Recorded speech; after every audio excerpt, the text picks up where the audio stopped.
You better be in the house when them street lights come on.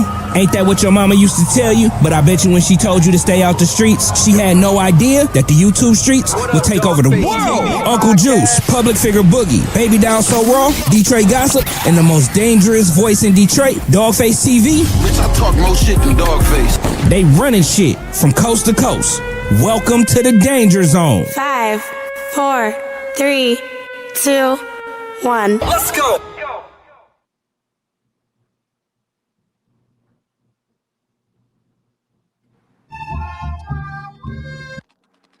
Mic check 1 2 1 2. So I'm always fucking up something. Mic check 1 2 1 2. My name is Dawgface Calderon. This is Real Life Unfiltered. Today, you see the whole screen is lit up with black folk, right?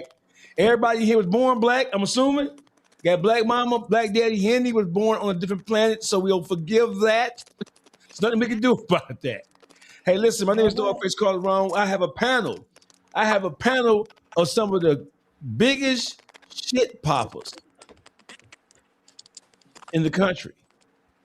I want to welcome everybody, man. How y'all feel today? Feel good. Good. I'm all right. Look at this nigga. Skeet. Skeet, what you doing, Skeet? What you doing? Skeet, what you doing, man? East Side nigga. That nigga's from the East Side of Detroit. Skeet, what you doing? You getting it together? Yeah. You getting it together?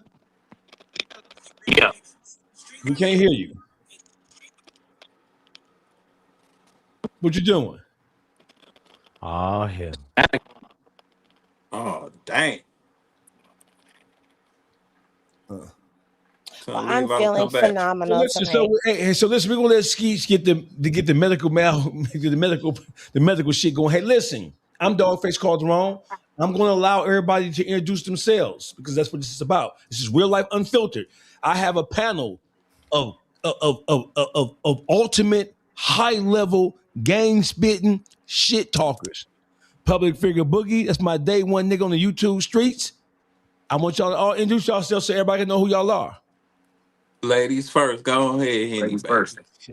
Right. Well, I'm that girl, Henny. Y'all know I pop my shit and I do my thing. And Dawgface. Say nothing. I didn't say nothing. I'm going to let you slide today. I'm going to let you slide because we got company. So I'm going to behave myself today. Henny, but what's popping, everybody? Y'all already know how I do. Huh? Dawgface know he ain't supposed to talk to you. Oh, where you been? Because he been popping it about me, Boogie. I've been by myself. You know better than that. Here we go. Get him, Boogie. Get him. Wait. Let me finish my intro first. I'm that girl because I'm that girl and I pop my shit the way I pop my shit. But y'all love me because I'm cute. Are you done? I'm phenomenal. Come on. Hey. I make here's blessed one. Can you introduce yourself, brother? Man, what's up, family, man? This is DJ. Man, crap. My bad. Hey, it worked. Thank you to Henny. I see my live is on too, man. Shout out to everybody. This DJ Blessed one, the best one, man. Like I tell all of y'all, love your family, love your kids, stay blessed. I ain't got nothing to complain about. I ain't worm food today. God gave me an extra day to live. Blessing. I'm around some real cats, actual names that count. So I'm on my best behavior today. Salute, family. Know me, Public Figure Boogie, Mr. Time to go to work. Dawgface, I know you got that play to we can go and get Karmelo out. You got the play. You drew it up, right? Whatever, nigga. Who the fuck do I like? Johnny Cochran to you, nigga? I'm a regular nigga. Yes. John Wick about his dog. What you talking about? Too real. What's happening, boss? Hey, man, listen, man, it's too real for my phone, mister. Hey, check this out, boss. Hey, check this out, baby. I'm Milwaukee County till they crown me, man. I'm on here popping my shit, man, on the Dawgface stream, man. Anybody who know me, man, they know I'm going to keep it too real. Believe that. Skeech.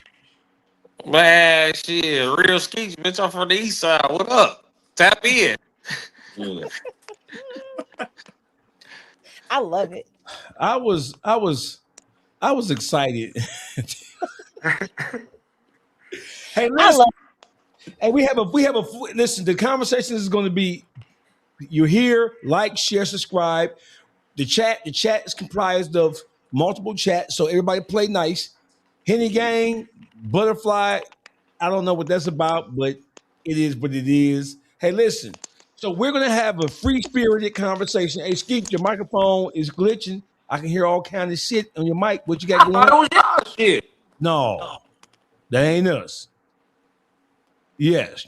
So leave that motherfucker off until you ready to talk. Because you fuck it up. You tuned into the best. Hey, listen, this is Real Life Unfiltered. That girl, Henny, the real Skeets just went back out. He come back in. True Real 414, Public Figure Boogie, DJ Bless One. Are you a DJ? You're muted. Who muted? All right. Yeah, I used to DJ, but I left that alone, but I still kept the acronym with it. Okay, I got you. So listen, Henny, where do we start at tonight? Because I'm upset by the whole lot of shit. You got to tell me where we started at because I'm ignorant. Why don't we take a stab at Rick Chow first and start off a little light? Okay, so let's give us a background on Mr. Rick Chow.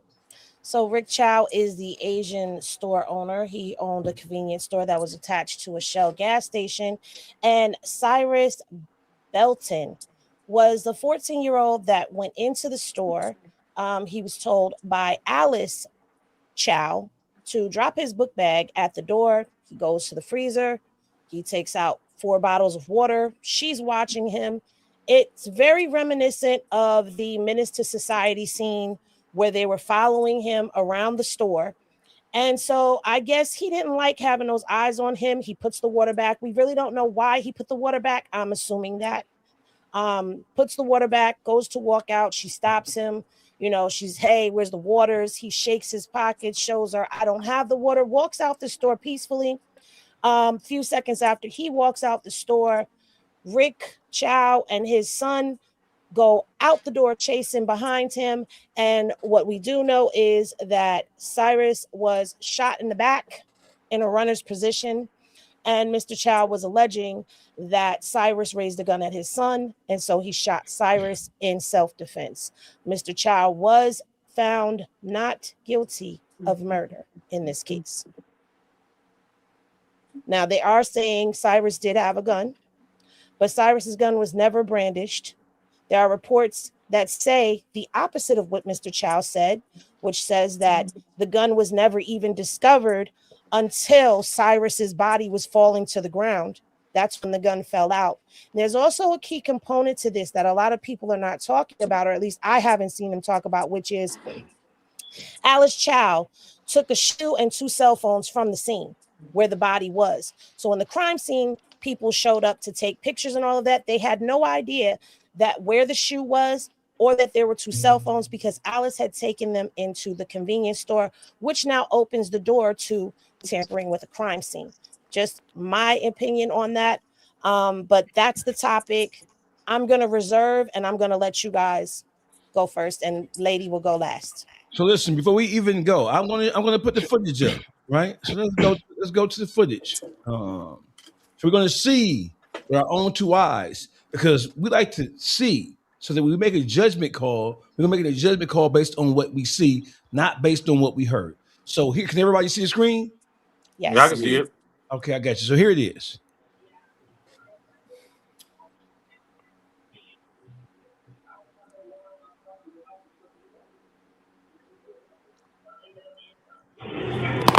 God damn it.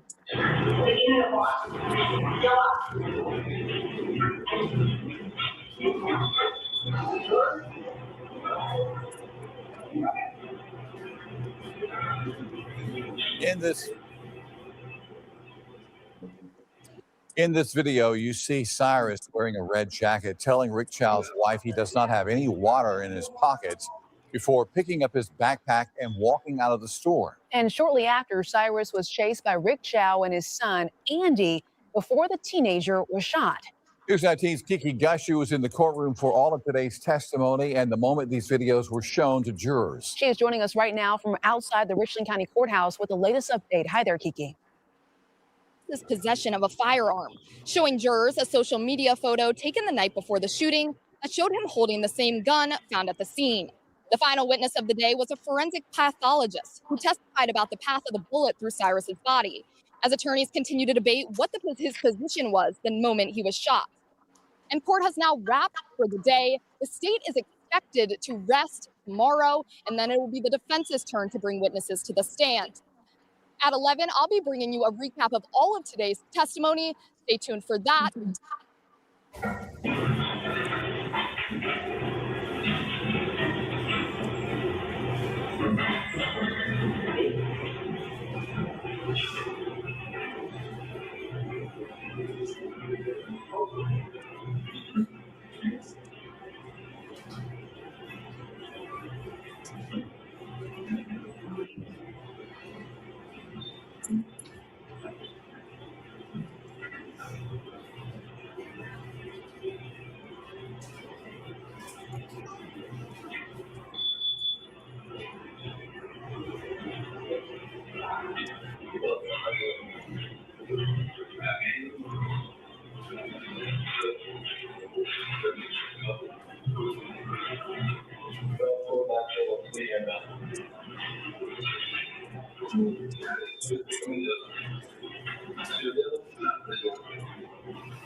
Rick Chow.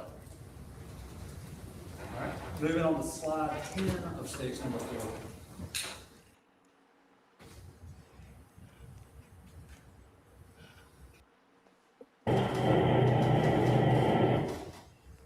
I'm going to skip slide 11.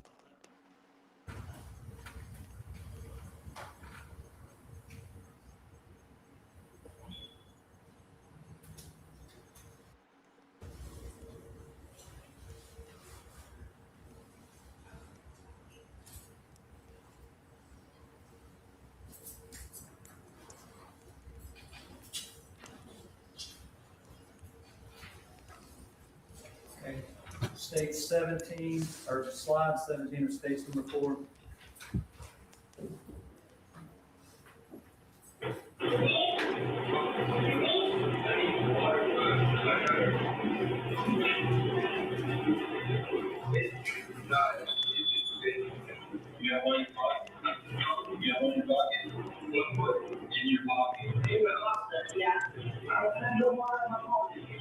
What we're looking at here is surveillance footage of the incident leading up to Cyrus Belton's murder.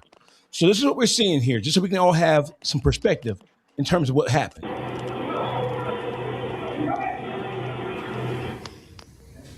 Moving on to stage, or slide 18 of stage number 4. This is part of the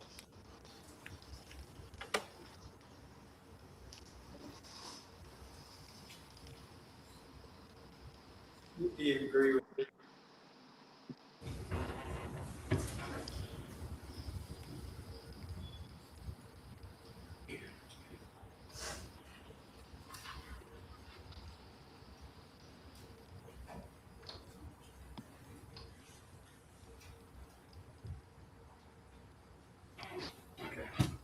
Slide 20, stage number 4.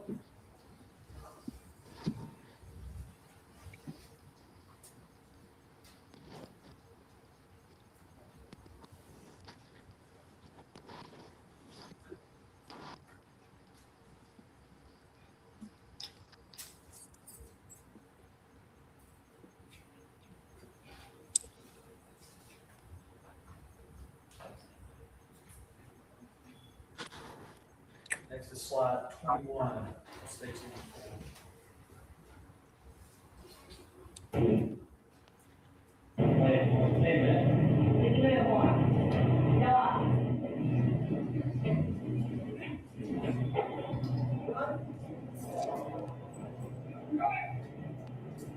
This nigga got found not guilty. There's a trick to it. Exactly.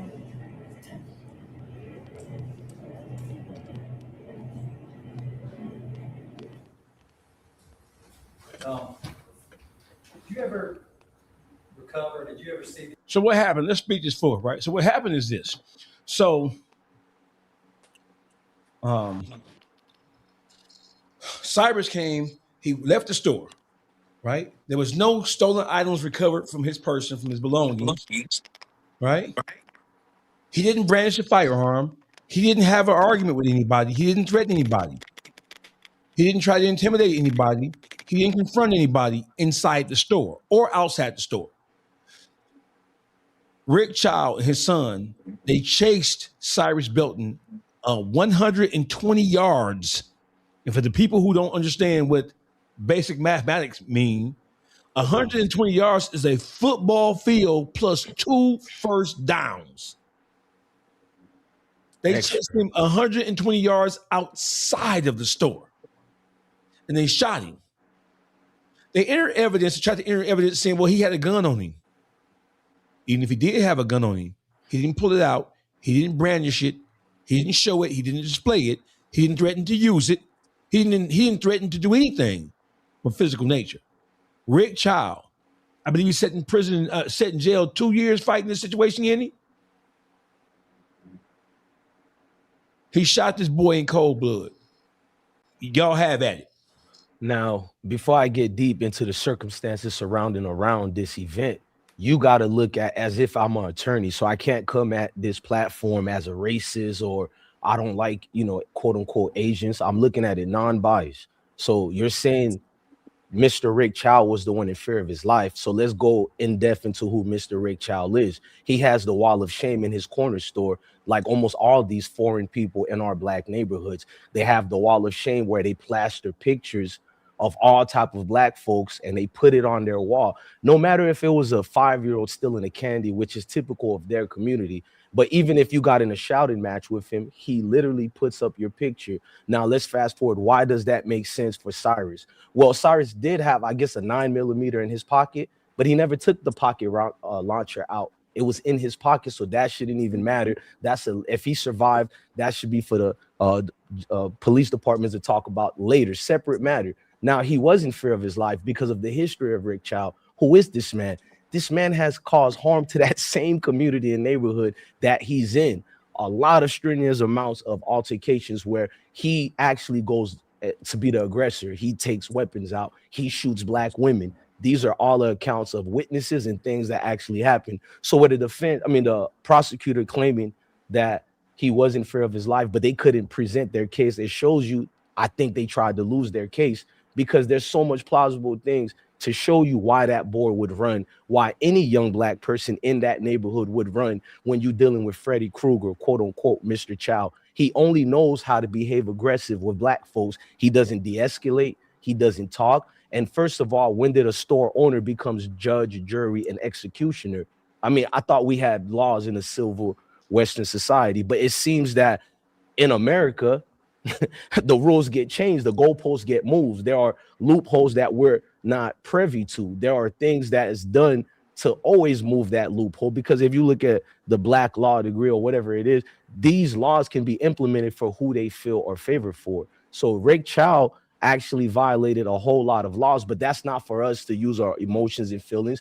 The prosecutor should have presented the case. So why didn't they present the case in a fashionable way that would have given proper justice to Cyrus and his family? And it was a racial factor. I'm trying not to use it because you're going to have all these trolls. Oh, you're a militant. I can use just actual points that actually occurred in that event that showed he was hunted down. He wasn't given proper justice by the State Department of whoever deals with, I guess, the Justice Department. And he can take it to the higher ups, but they butchered this case so bad, even if they take this to the Supreme Court, it's kind of over with. Mr. Chow got away for the 5th time of hurting someone black. Yeah, he has a history of this, so this is nothing new. question for clarity for us and for, I think we've grabbed it, but just to make sure the audience gets it. When you say he was in fear of his life, you're speaking of Cyrus and not Mr. Yes, Chow, yes. correct? Cyrus Okay. was in because the argument out there, people are saying where he's a street dude, he had a weapon on him, he's used. It doesn't matter. My son is. I have a lot of sons, but they're equipped of this life. That they're very advanced for their age. I don't care if my son has something in his jacket.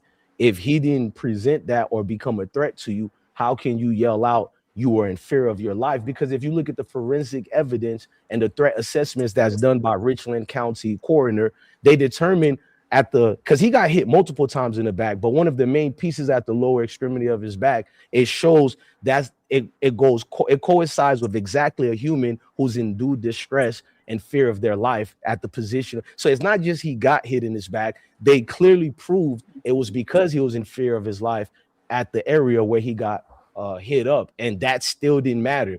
Nothing even mattered that was presented to the courtroom. So that's why I'm always die on this battle hill as far as the court systems have a certain merit where they move the laws to favor who they wanted to favor for. And the relationship with these Western countries and the Asian communities is always about money and the dollar. This is why they have their own communities in our communities and outside of our communities where we're not privy to venture in their communities. So you'll be a clown raccoon to come out here and presented as, oh, he was really in fear of his life. This guy, the history alone should have finished the guy. So I don't know what else more we can go deeper on other than it was a racial factor. I don't care if Cyrus had bodies already on that chamber of weapon he had.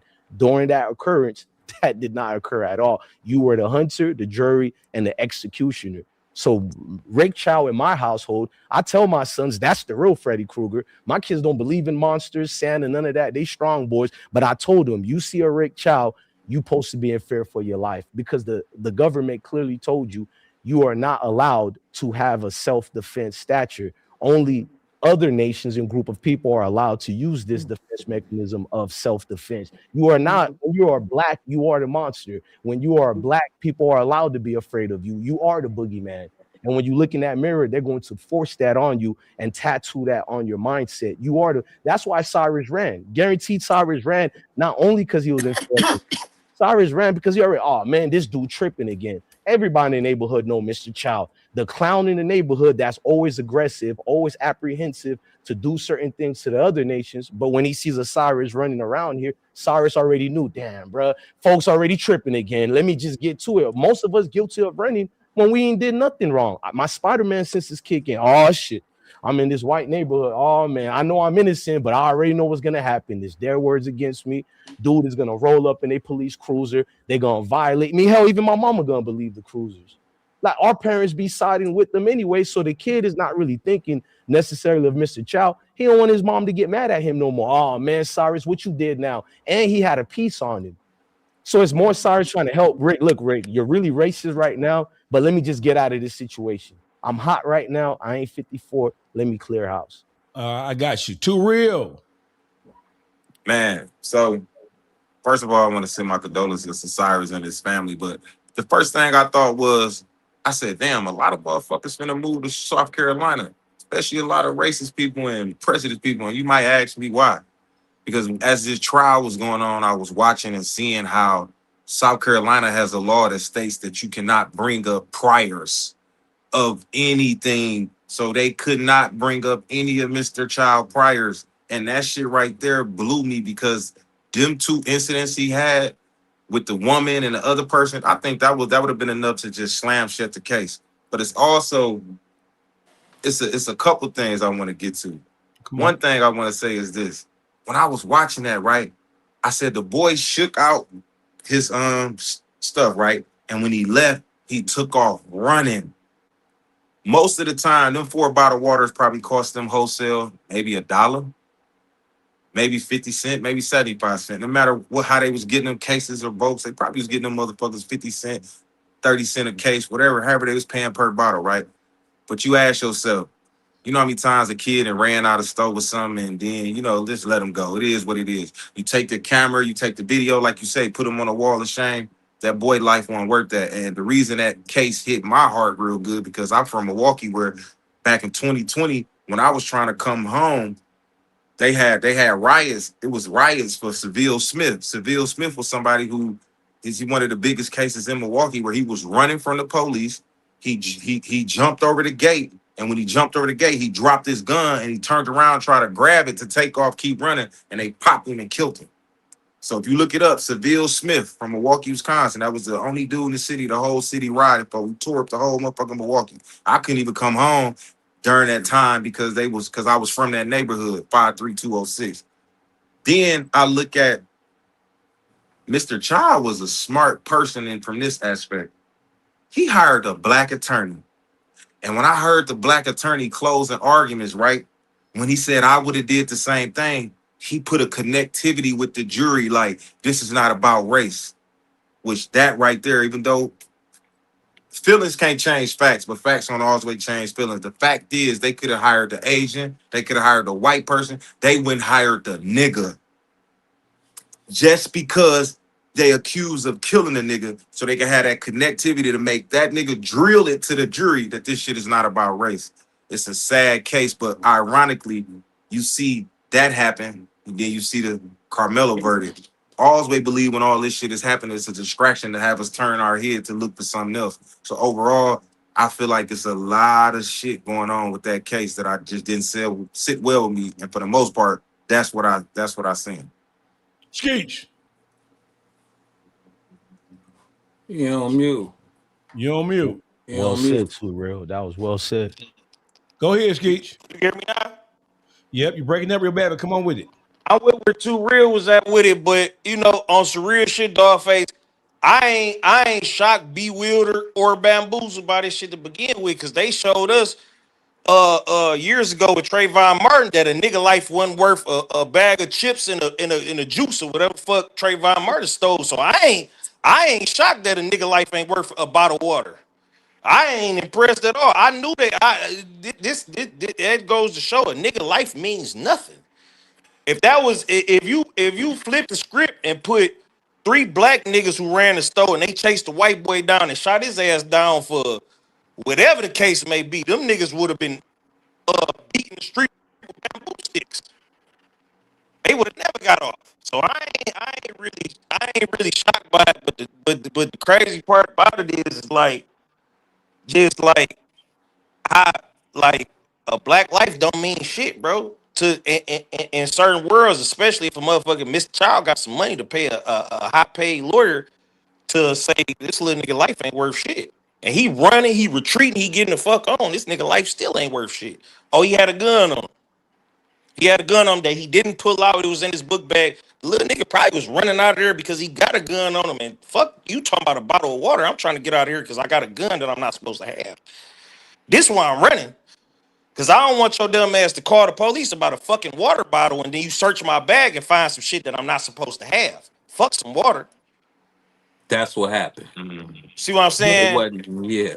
And this how petty a nigga life is worth. A bottle of water, nigga. They got $2 for $1 waters So, right down the street, my nigga. And if so you break it listen down though. to a street aspect, bro, nigga, I'm in the hood every day. I ain't never seen a nigga go kill a nigga because he ran off with a nickel bag of weed.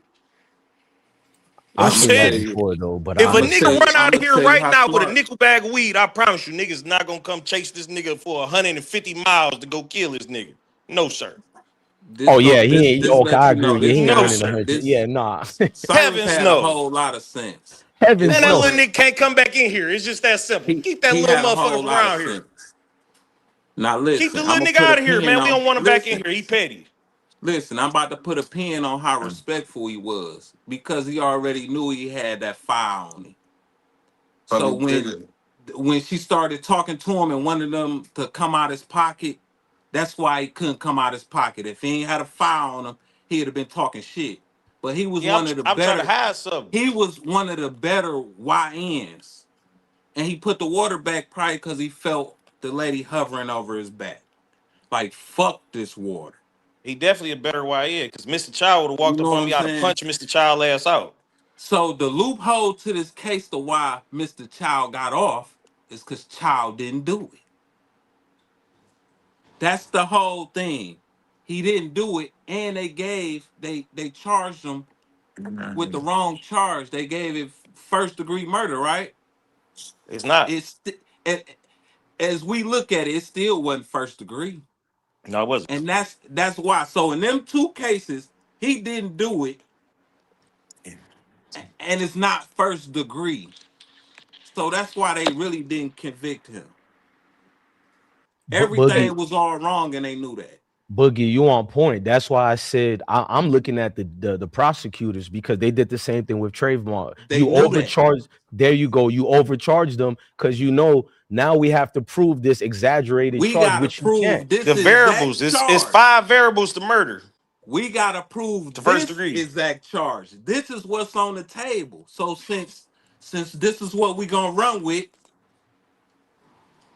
he'll be out of here. And that's how they played it. It wasn't him who did it. He couldn't keep up with that little boy, nor how the accuracy running. Yeah, his son did it. Protected his son. Amen. He took Man, that fuck charge for Mr. his Chow. son. I say they feel burn like this this. motherfucking stove out every chance they get. I feel like this. Mr. Chow is not the first. I don't know what and hood it happened in, but if them niggas real niggas burn this shit down and whoop his ass every chance you get, They that's did my already, best advice. gang. They already They burned it. did. They did. Hold on, Henny. Good. Hold on. Congratulate them niggas from that hood. What hood they from? Hold on, Skeech. Henny, go ahead. Salute them niggas. So Mr. Chow is not the first, and he probably won't be the last until we do something, because there's a pattern of history where the wall of shame goes up.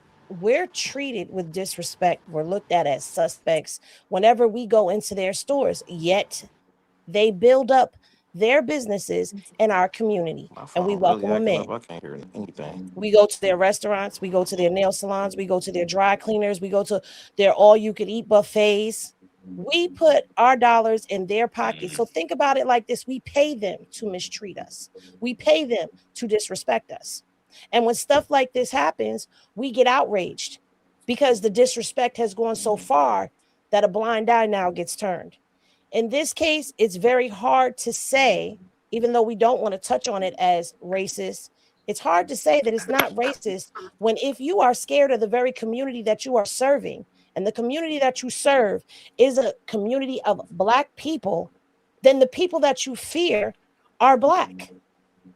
You chased that boy down because he was a young Black male. The older Black males came in there. They wasn't hovering over them. The Black girl came in there. They wasn't hovering over her. They hovered over Cyrus. Why? Is it because you have issues with young Black males coming in your store because you disrespect them, so they disrespect you back?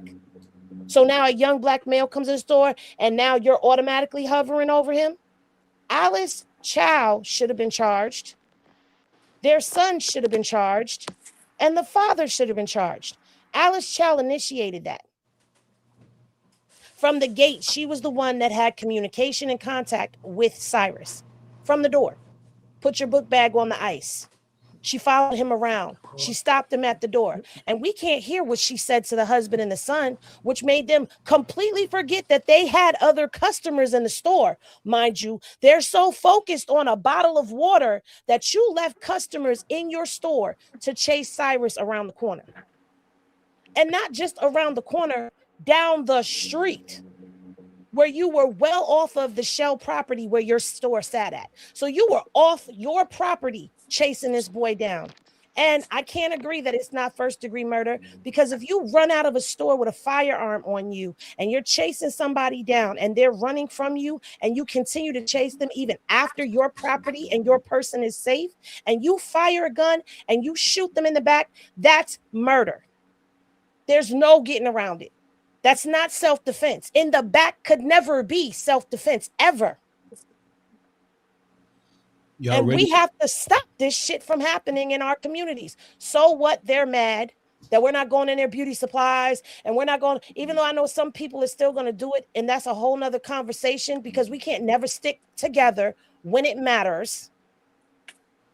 But when we start taking our dollars back, that's when it really matters. And the part I can't understand is if he running away, how he turn around to point the gun at anybody. Hey, listen, let me chime in on this point right here. So listen, Cyrus in the store, walking around, not really picking up anything. If I was a store owner, if I was the manager of a store, I would have keyed in on him too, because he was milling around, not choosing, not selecting anything. It's a convenience store. They're connected to gas station. There's not much in here. So if I was a manager or a worker in the store, I would have keyed in on him too, because he was looking suspicious. He was looking like he was getting ready to steal some shit. He was looking like he was ready to bust a move, right? That's how he was looking. Let's be truthful here. He was walking around, not picking up anything in particular. He was looking suspicious, right? For sure. So let's just clear the air on that. So that's what From drew. the door, though, doggy. That's what drew. I'm talking about prior to him making his way to the door.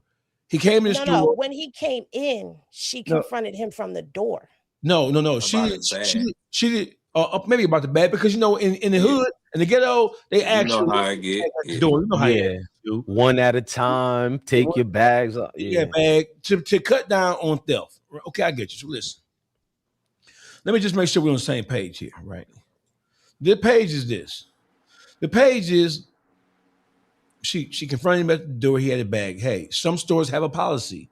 Hey, leave your bag at the door, or leave it at the counter, or whatever the case may be. That's what drew her suspicion.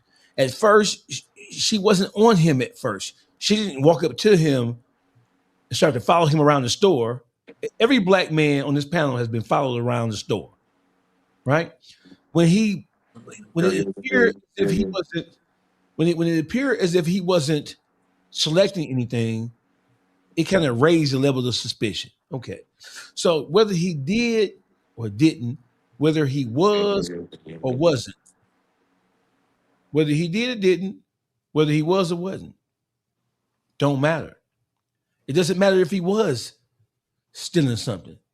It don't matter if he ran out the store with something. None of that matters. What's the procedure when somebody steals something out of a store? Is the procedure for you and your entire family to run out the store, off the premises, and chase the person down and then shoot the person in the back? Absolutely not. Let's clear the air here, right? Let's keep it G. What's the call the police? We got what's the procedure? Well, you call the police. Same thing they would have told a nigga. Why y'all didn't call the police? Hey, listen, the same thing they told, the same point they were making with Karmelo Anthony. Well, why didn't you go and report what was happening to authorities? Why didn't you find a teacher? Why didn't you find somebody, a faculty member, and say to them, hey, I am being harassed. I am being threatened. I am being intimidated. Why did you take matters into your own hand? For the same thing that they used as a part of the case that convicted Karmelo Anthony, that same set of circumstances existed in real time with the Rick Chow case. Cyrus Belton was hunted down like an animal and slaughtered and shot. That's what happened. That's exactly what happened. It don't matter if he was stealing something. Oh, he stole something. Hey, motherfucker steal shit every goddamn day. Don't matter if he stole something. Doesn't matter if he stole something. It does not matter if he stole something. Doesn't matter if he stole something. What matters to me is and then he didn't steal anything. The kicker here is he didn't steal anything. So if he didn't steal anything and you're watching him, you're following him around the store. You have eyes on him. You got his son behind the counter, he's watching. You got the mother following him around, trailing right behind him. You know he didn't leave out this store with anything. So why the pursuit? And then not only did you pursue him, right? So listen, I'll even give it to them this. I'm going to give them this right here. You chased him to the edge of your property line. All right. I'm going to give you that. But he chased him 120 yards and shot him in the back. That was deeply rooted. That was not any circumstances other than pure hatred. So Bless one is going to say this. Hey, listen.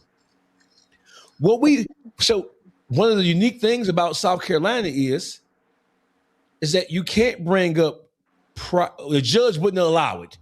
I don't know if it's case law, but I believe Trill said it was case law. Case law, you can't bring up a person's prior convictions to use it in a whatever case they're currently being prosecuted on or about. Okay. He didn't steal anything. Doesn't matter how suspicious he was looking. Doesn't matter how fidgety he was. Doesn't matter how non-compliant he was. It's not even a matter of being non-compliant because I didn't do anything. You can't call my behavior objectionable in any way because I didn't do anything. Right. I didn't do anything. When I left your store, I didn't take anything. I ran. Doesn't matter why I ran. Right. Doesn't matter. You know I didn't steal anything because you were watching me and following me around the store.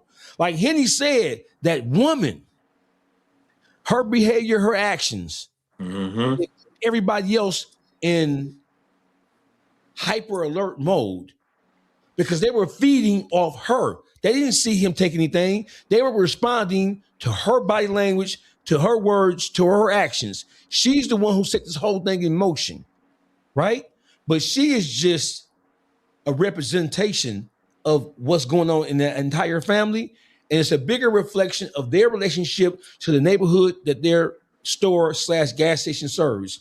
Mr. Chow has a long history of being hyper aggressive with Black people. There are no accounts of him. They're known for operating like that. Yeah, there are no accounts of him 5 situations of already aggression towards anybody other than people of color. So what I'm saying is this: he didn't steal anything, and even if he had stole something, I don't give a fuck if he had picked up a whole rack and walked out that bitch. Once he got outside, what's the procedure? What does the law say? Proper authorities. Once your life not in danger with somebody running away, and that's my question. It's automatically law. You can't shoot somebody in the back. So that's automatically. So, hey, Boogie. So watch this. That's murder. Listen. Murder. At what point on the video that we see, multiple videos, at what point did either one of the childs fear for their life? None. Those actually had bravado with them. They look hype. Hunting season. They look like they've done this shit before. Exactly. Right? Even if they didn't have a history of doing this, just by look, I guess we're stupid and we can't tell based on the behavior and based on the body language of, because they always say niggas are stupid. So these niggas, you can't look at that tape and tell. No, you can look at that tape and tell that this is not the first time that they've responded and reacted without even examining his prior criminal or prior history of shooting people.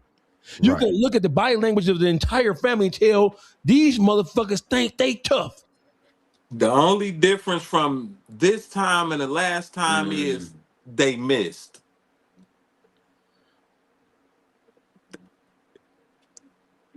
Can you imagine in South Carolina if it was a Black man in that store and he shoots a white or an Asian 14-year-old? Do you know this is going to be not just national news, something embedded in the minds of Caucasians in every other nation for the next 40 years? They still talk about Trayvon Martin like he's enemy number one.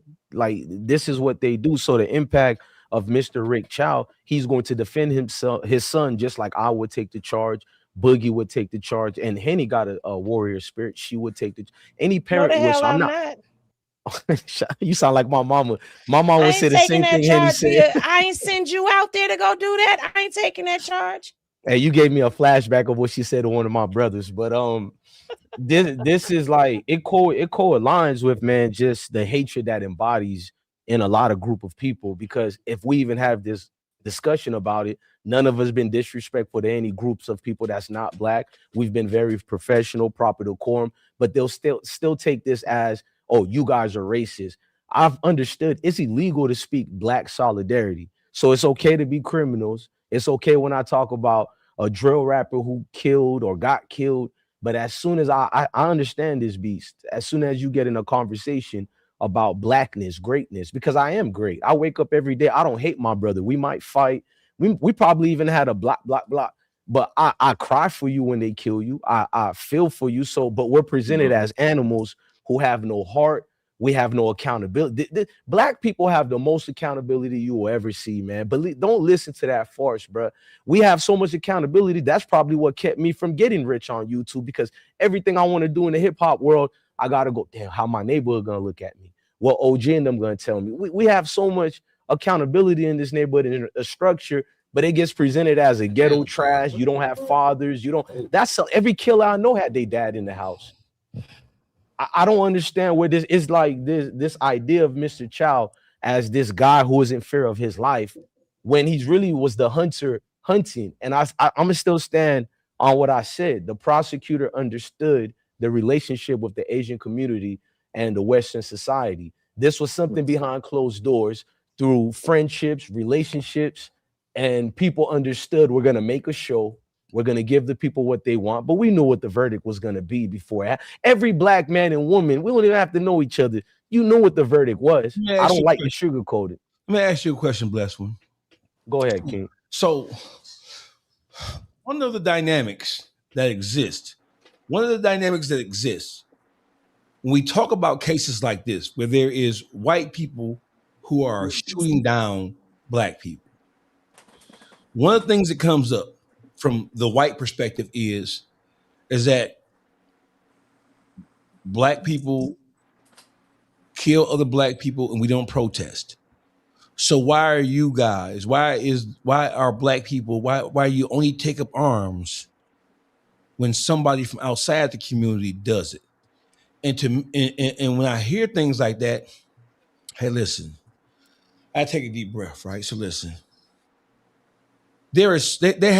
Black people have been bamboozled and they have been tricked and manipulated so effectively to where white America, with their constant complaining about us complaining about them and what they do and what they say and how they treat us and the injustice that we suffer at their hands, white America has positioned themselves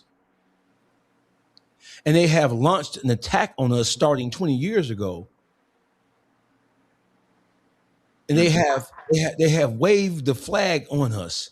And so now anything that we say about them, anything that we say about their behavior, anything that we say about their activity as it specifically relates to how it affects us, we're playing the race card. We're race baiting. And here's my disposition. No, bitch ass nigga. We ain't race baiting.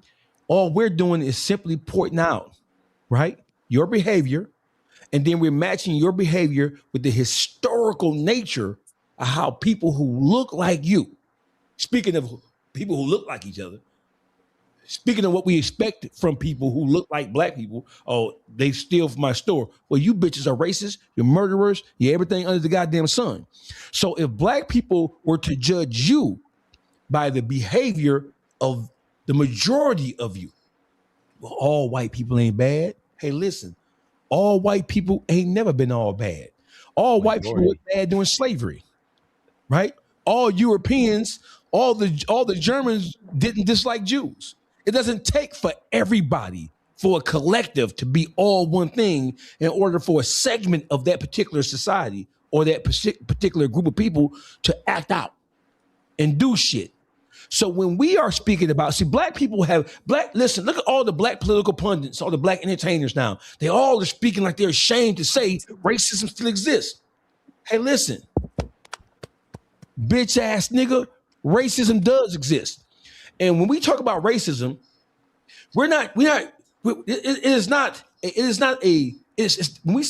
black people have 6 senses, not 5, like ordinary human beings. We have a racism radar built into our soul. We don't have to be told that something is racist. We can see it. Yeah. It's part of our DNA, right? We know. What do you mean? Spider-Man senses. Tell me when I'm wrong, Trio. It's a part of our DNA. We have inherited a racism radar for our ancestors, right? right? Well, it's your ego, it's your attitude. No, it's not our ego. It's not our intellectual. It is not our. No, it is. Listen, you don't have to say nigga in order for me to understand that you feel nigga. It's a feeling that we get. And for black people to deny it, listen, when you look at what happened to Karmelo, right? Despite the circumstances. When you look at what happened to Cyrus, right?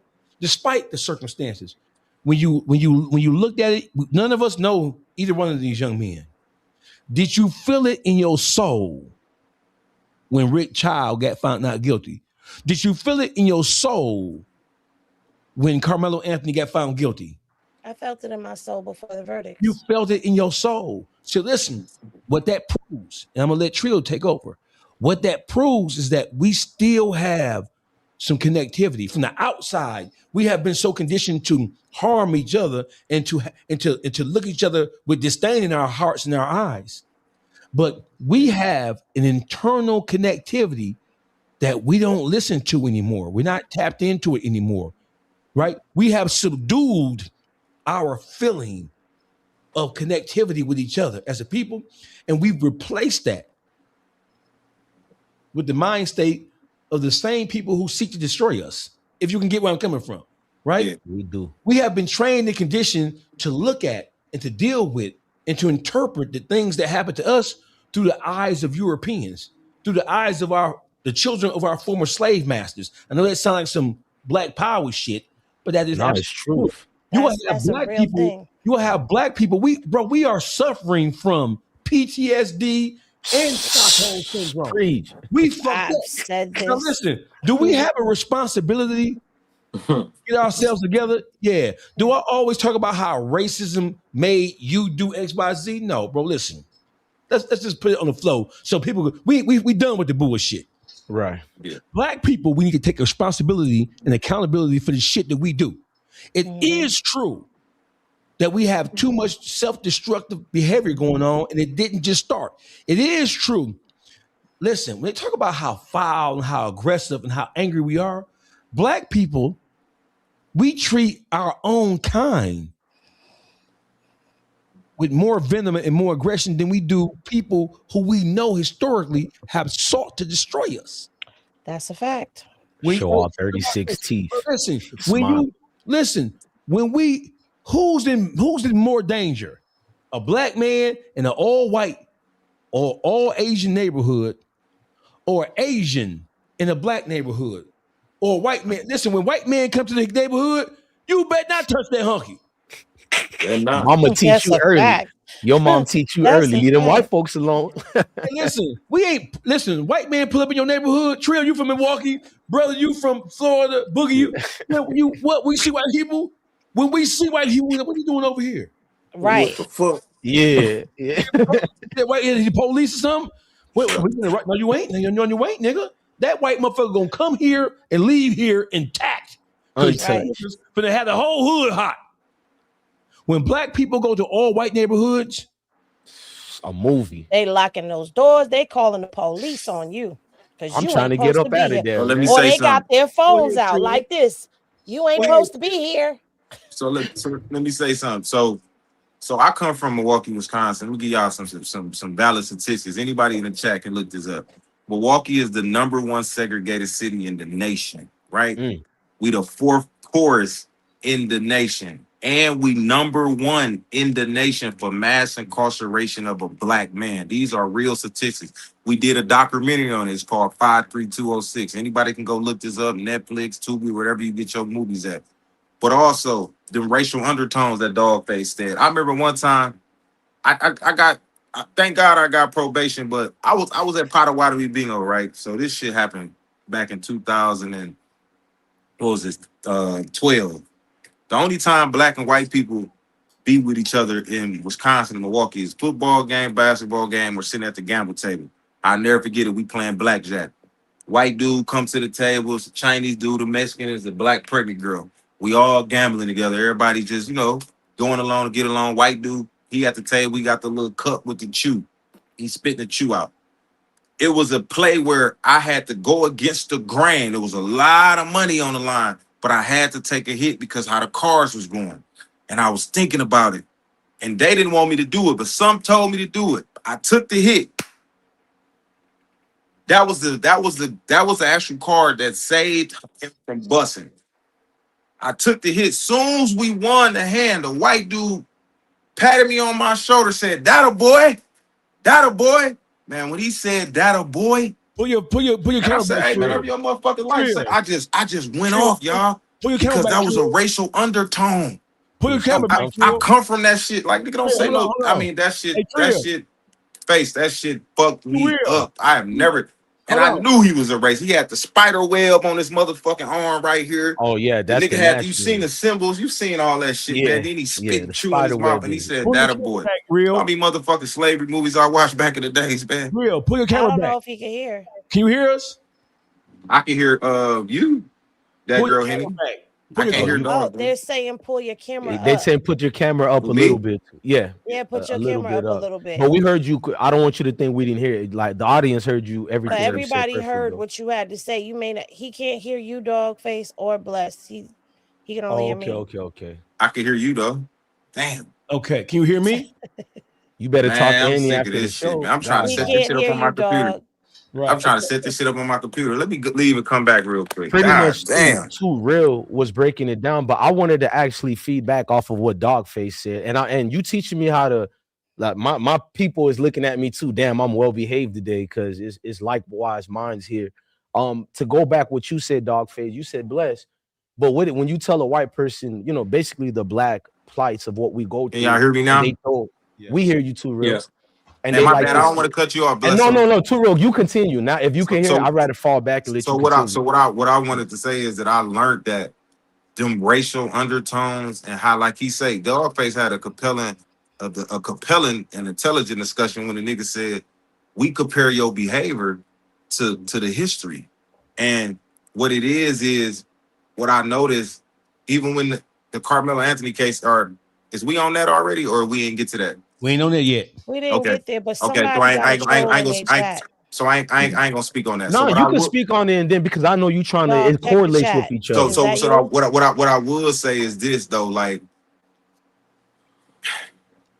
the reason why when Dawgface was speaking earlier, the reason why a lot of people can't speak out on that, because a lot of these celebrities' opinions been bought.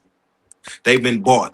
They've been paid for with the contracts they got. They've been paid for with the backroom deals they done made. So they can't speak on that because their opinions have been bought. Now, when you have a lot of people where you wonder when certain shit happen and you'll be like, damn, why they ain't speak out? Why this person ain't speak out? Because it ain't about the backlash. It's about a lot of people opinions been bought. Kevin Hart is a prime example. It's a lot of shit Kevin Hart can't say. And because he got so many sponsors that'll pull his ass. That's how you see somebody like Kanye West go from a billionaire to 48 hours. He become a millionaire. You know why? Because black people are only billionaires by partnerships. Exactly. White people are billionaires and millionaires by ownership. So all it takes is you to say the wrong thing and a motherfucker will pull that partnership and pull his partnership, knock your ass back to square one. And a lot of niggas ain't willing to risk that. Hell yeah, niggas ain't willing to come back down here with us. So they know it's wrong. But guess what? That's how when niggas say niggas soul bought and they sold her, I know that shit be fucked. Because listen, man, it's so hard for listen, bro. Being fake fuck with my spirit, like even attempting to be fake. That's why I tell people all the time, be careful what you despise the most in people, my nigga, or you will become what you despise the most in people. While you sitting over here despising that shit, you fuck around and becoming it. Just like a bitch fucking with a nigga, he always cheating. And then she hate this nigga because he cheating. And guess what she become? A cheater. You seeing all these hoe ass niggas in the game being fake and phony, and you like, man, I hate that shit. Then you become fake and phony so you can do what the fuck you trying to do. So niggas got to be careful what they despise. And a lot of these motherfuckers' opinion is bought. I promise you, my nigga, they can't speak. They can't be a Dawgface out here. That's why he the most dangerous voice. Not because he want to hurt you or murder you. He gonna hurt you and murder you with the motherfucking truth, nigga. Believe that. And see, you answered a question that I was having in one of my lives last night. Hey, my bad. I ain't gonna lie. I be bad. I be ranting a little bit. You good? That wasn't no rant, brother. I got goosebumps when y'all go on that militant vibe, man. Don't ever apologize for that. I get triggered, bro. I got traumas, bro. I ain't gonna lie. Go ahead, Henny. Yeah, go ahead, Henny. So last night I was asking the question to my chat. I was live on IG and I said, where are our celebrities? Because no celebrity steps out and says anything for any of these cases that are going on. And I know, people were saying, well, this celebrity donates here, and that's behind the scenes, that's behind the curtain. And one of the people that I brought up was Jay-Z. Jay-Z was on his platform openly for Meek Mill. Remember that? But you don't come out and speak when it's problems like this in the community. You'll donate behind the scenes, but you won't speak. Henny, you know Why why? Can I won't say y'all something? speak? You just said it. Because they're compromised. Back in the day, our actors, our musicians, our athletes, they were activists as well as that. Back in the day, they would speak. I'm talking in the 60s and the 70s. They were still vocal. But somewhere between the transition and the change of guard, the dollar became king. Yeah. The dollar became, I will sell my soul. I will sell my people. Integrity out. for sale. Exactly. So that's what we have going on here. Why you don't see these celebrities. You answered the question so perfectly for me as to why they're not here. And I ain't even And here it's because my sad. shit been going in and out for a while. I ain't been here. And I the ain't here. sad part about it is, once again, I'm going to go back into where our dollars go. Because we help these celebrities climb that ladder to where they want to get to. And when they get to where they want to get to, they forget about the community. They don't care about us no more till it's time to drop another album, launch a clothing line, announce a partnership. They opening a business. They Henny, got a Bitcoin. Henny, can you? I want to put this in here. Then you tell me what you think about this. And I don't know this for 100% certain, but I bet you this how they thinking. Every black person that stood up for black people died broke. Malcolm Amen. X, Martin Luther King, Huey Newton, Fred Hampton. Fred We can Hampton. keep going. Marcus Garvey. We can go down the bucket list of people who stood up publicly for black people and they died broke. But And I'm that's going what to say these. this as That's the well. worst fear of these motherfucking cowards, man. They worried about the dollar so much, not knowing we could have been had our Black Wall Street. We could have been had our own grocery stores. We could have been had our own schools and institutions. But you got motherfuckers. The problem is, once white people accepted niggas inside these rooms, them be the same niggas reporting. Why you think when Suge Knight, Jay Prince, and all them niggas was trying to start that label, you don't think a motherfucker snitch? It's been allegations for Jay-Z. years. Dawgface may know more about it than me, but it's been allegations for years. Who said something about that meeting? And right after that meeting, Gotti go down, he get indicted. Death Row go down. The feds was damn near trying to kill Jay Prince. You seen a lot of these niggas when they try to come together, is always somebody going to run to tell master what's No, going on. nigga, you can't have But your own see, piece of chicken. So it's that's deeper. where I was going with it, because all those names you mentioned, the Malcolm X, the Martin Luther King, the Huey P. Newtons, all of them, not only did they die broke, they died being betrayed by one of their own. Yeah. So we let's can't talk about skip that. over that part. Hold on, Dawgface. Before you said it, you're an example, Dawgface. Even Oh. you too, real. I don't know if you was in a nation like my brother and Dawgface, but look, people criticize Minister, the great honorable Minister Louis Farrakhan every day, and I got things I could criticize him. That man, that brother performed magic, bro. I got friends and family who are that part, and they're like Dawgface. They outstanding people. You're building. You're actually contributing. You can't have that, bro, with people who can influence powerful minds like that. I'm gonna say that again. I'm not to glaze you. They built you with your mindset. Maybe Dawgface built themselves, but to have black people on one accord like that, I don't blame white folks. I understand it. We some warriors out here, even the baddest of us. If you get us together, bro, it's domination. So self-preservation. They have to do the little loopholes they're doing. That's all I wanted to say to that. They have. So it's not that we as black people don't know why y'all do it. I fully understand why. So yeah, but they're selling out their own for $1. No, I'm talking about the whites as far as what they do to us to buy off our people. So listen. We know why. The agenda was set hundreds of years ago. So all we're seeing is the manifestation of a plan, of an orchestrated plan set in place. Right now, the plan was launched hundreds of years ago. right? What we're seeing now, what we're bearing witness to now, is the manifestation of psychologically enslaving somebody, taking them from physical chattel slavery to poisoning their mind and reconditioning their mind so that they become their own worst enemies right now. So listen, we all black, we all from the hood, right? Right now, let's be honest, bro. We're not afraid of white people. As bad as white people are, we ain't afraid of white people, bro. Maybe we should be afraid of them, but we're not. Well, the things that strikes the most fear in our hearts, and I'm gonna speak for everybody. As long as you're not the police, we not scared. It's somebody who looks just like, well, maybe it's different for me because I'm from a black city. So I know. So this is where you talk to people who, and this is why these conversations are so important, because now we have people who are from different cities, from different regions. Detroit is a chocolate city, and most of the cities surrounding Detroit are relatively chocolate cities, right? So growing up in Detroit, right, because it's predominantly black city, right, we don't see acute direct racism like you would see in Mississippi or Arkansas or Texas or Florida, right, or Florida. We don't see it like that. White people, the racism that does exist, but it's more systemic. It's less overt, right? You don't see white people living in Detroit just calling motherfucker. There are some that do that, right? You got some who will do that, right?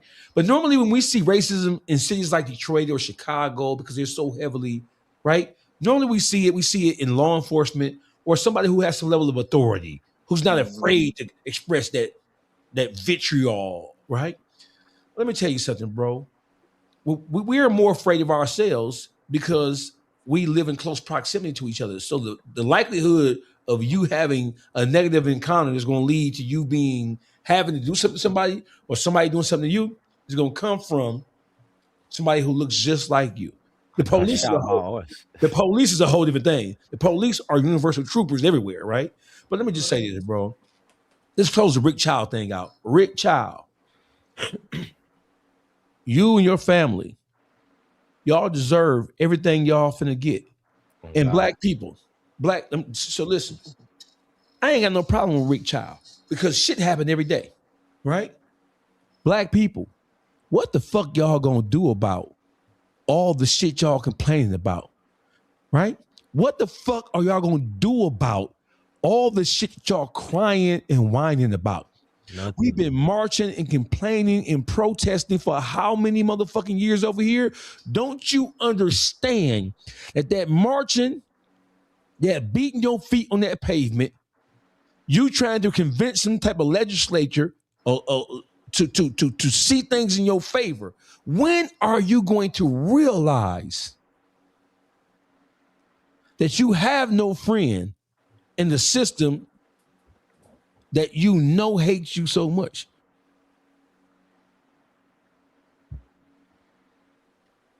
Message. We listen. We have Google. We got iPhones. You know what I'm saying? Hey, listen. White people, by and large, not all of them are bad. It makes me want to throw up to even say that. I never prefix what I'm about to say by saying something to kind of like diminish what I'm about to say. You understand what the fuck I'm saying? Not all white people are bad, Dawgface. Not all white people are racist. We know that. Listen, bro. It doesn't take all of any people to be, for some people in that particular group to do something. Black people, when are we going to say, the reason why we see the same shit happening over and over again, listen, we can't beat the law. Hey, listen, laws get changed not because of feelings. Laws get changed because motherfuckers fear the reaction if something doesn't change. So all this marching, hooping and hollering, sitting up in the Second Ebenezer Baptist Church and all that shit there, right? White people, here's a newsflash. I'm gonna give y'all the mic. White people only respect force. Violence means violence. Facts. They don't respect a complaint. When white people, why do you think this country was founded? This country was founded on the principle of motherfuckers being mad, angry, upset, and fed the fuck up with what was going on in England. That's the spirit of the white man. The true essence, the true spirit of a white man is do something about it. In the Wild Wild West, did you ever watch? If them niggas was some do something about it ass niggas back then. Do something about it, bitch ass. Dawgface, you said what to me? Let's have a duel right now in 30 minutes. Somebody ain't coming home. Hey, newsflash. White man gonna talk shit all the way till you go upside his head. Hey, listen, oh God. Newsflash. Then his whole tune changed. Right. 911. Newsflash. White people do not respect softness. Marching. Not only white people, but any race, any man or woman. No warrior class of human being respects a whining, bitch ass, complaining ass nigga, right? They will help you. They will set up systems. They will put people in your community who will champion the whole whining thing. Martin Luther King was a whining bitch ass nigga. Preach. Finally, somebody said. When he died, prior to him dying, what did he say? I led my people to a burning house. I led my people to a what? Burning house. A burning Too late, house. nigga. And listen, when he came to that realization, the reason why he got killed, when he got killed, is because the people around him, the niggas around him, like Jesse Jackson for one. Jesse Jackson was a murderous, deceptive, Cohen. Right? I was scared to say that on this panel. So when you talk about entertainers waking up, once those entertainers start to wake up, now P. Diddy was a motherfucker. He had his own percadillos, as the white people say, right? Right? But that motherfucker, he was such a deviant that he forgot who the fuck was running the show. Yeah. And he started to speak out. Kanye West, right? He was such a deviant. We now know that he sucked dick and swallowed cum. He's a child molesting ass, rapist ass, bitch ass nigga, right? Educational. Listen. The most courageous motherfucker in the world is a sexual deviant. They don't give a fuck. Nothing. Listen, think about all the people who've been accused of sex crimes. Donald Trump, he didn't give a fuck. He don't give a fuck right now. R. Kelly didn't give a fuck. Bill Clinton didn't give a fuck. Bill Cosby didn't give a fuck. R. Kelly didn't give a fuck. Them sex crime niggas. Charlie Sheen. None of them give a fuck. Bill Clinton took a second look at his picture. It was like, I had a hell of a time that night. What you said, bro? I know I'm going off on a tangent right here. I know I'm going off on the side of this shit, right? Nah, you preaching truth, gang. Listen, the reason why you have entertainers, Trill just said it. Henny just said it. The reason why these entertainers are not going to speak up in a real, measurable, marketable way is because they don't want to lose what they have. They don't want to lose the support of the people who help create them and help put them in a position of influence over other niggas. They don't want to come back down here with us niggas. They don't want to come back down here and do podcasts. The rappers who are now pod rappers, they don't want to do podcasts. They would rather have illustrious rap careers. They're doing podcasts because their rap careers are on the south side of things. Message. Hey, black people, right? We ain't gonna be talking about this shit all this whole podcast. Hey, listen. If it's one thing you motherfuckers better get through y'all motherfucking thick ass skulls is, right? First of all, we gotta police ourselves. We have to start to govern ourselves because it is true. They are pointing to what we do to ourselves as a justification or as a minimization, right? How you guys gonna complain about, right? How you gonna complain about this, that, and the third when you niggas do the same shit, if not worse, to yourself, right? And my thing is, here's my thing. It doesn't matter what we do to ourselves because when you look at every community, right? In every community that we have, whether it's Italian, Asian, Arab, Chaldean, whatever it is, there's always more crime that happens and occurs amongst the people who live in that community. So they say black on black crime. They don't say white on white crime. Majority of crime that happens, greater society, is at the hands of white people, but they don't talk about that, right? You know I got why? you, doggy. I got you. Go ahead. Doggy is my brother. Blessed One is my brother. Too Real is my brother. If I fight my brothers, I fought my brothers. The outside, you better not say nothing. You better not fucking move. That's me and my brothers. You see what I'm saying? Just like you and your brothers. Just like in jail. You run your section. Your section is white boys. You talk to them fucking white boys. Don't come over here talking to no niggas. You get your side straight. And then that one white boy might talk to that one nigga and they get it. They figure out what the fuck they gonna do. But other than that, no. We hit them with the finesse. My brothers, my brothers. We gonna kick our own asses. Ain't nobody else coming in doing that. And y'all feel the same way. Facts. No, I ain't gonna lie, dog. Go ahead. You should.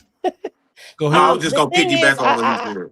I just feel like, everything you said is absolutely correct. We demand respect. We demand our place in society. We demand to have justice for us. We demand, because no matter what the illusion may be that's been given to us, it's not an equal playing field. And we know that.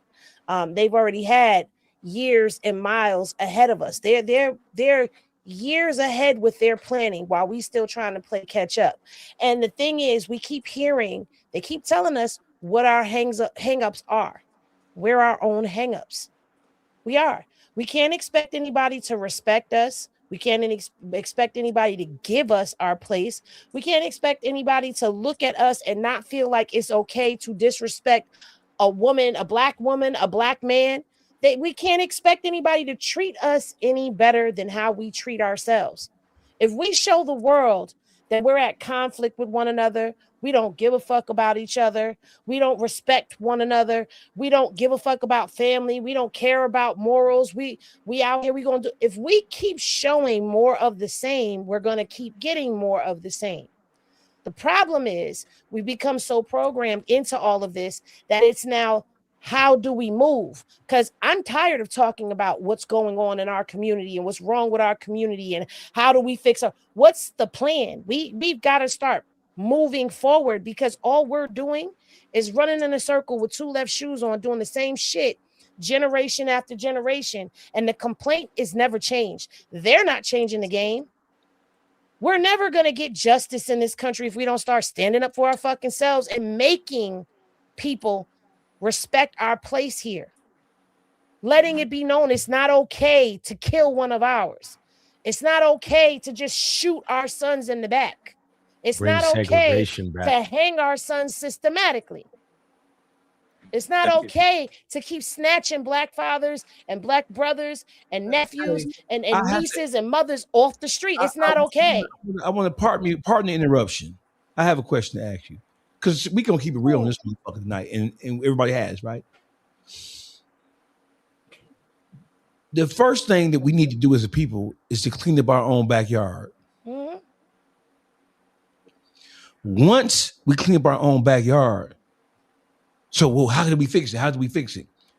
Once we clean up our own backyards, and then as a collective, the people who are like-minded, the people who are progressive-minded, the people who are operating inside of the know, right?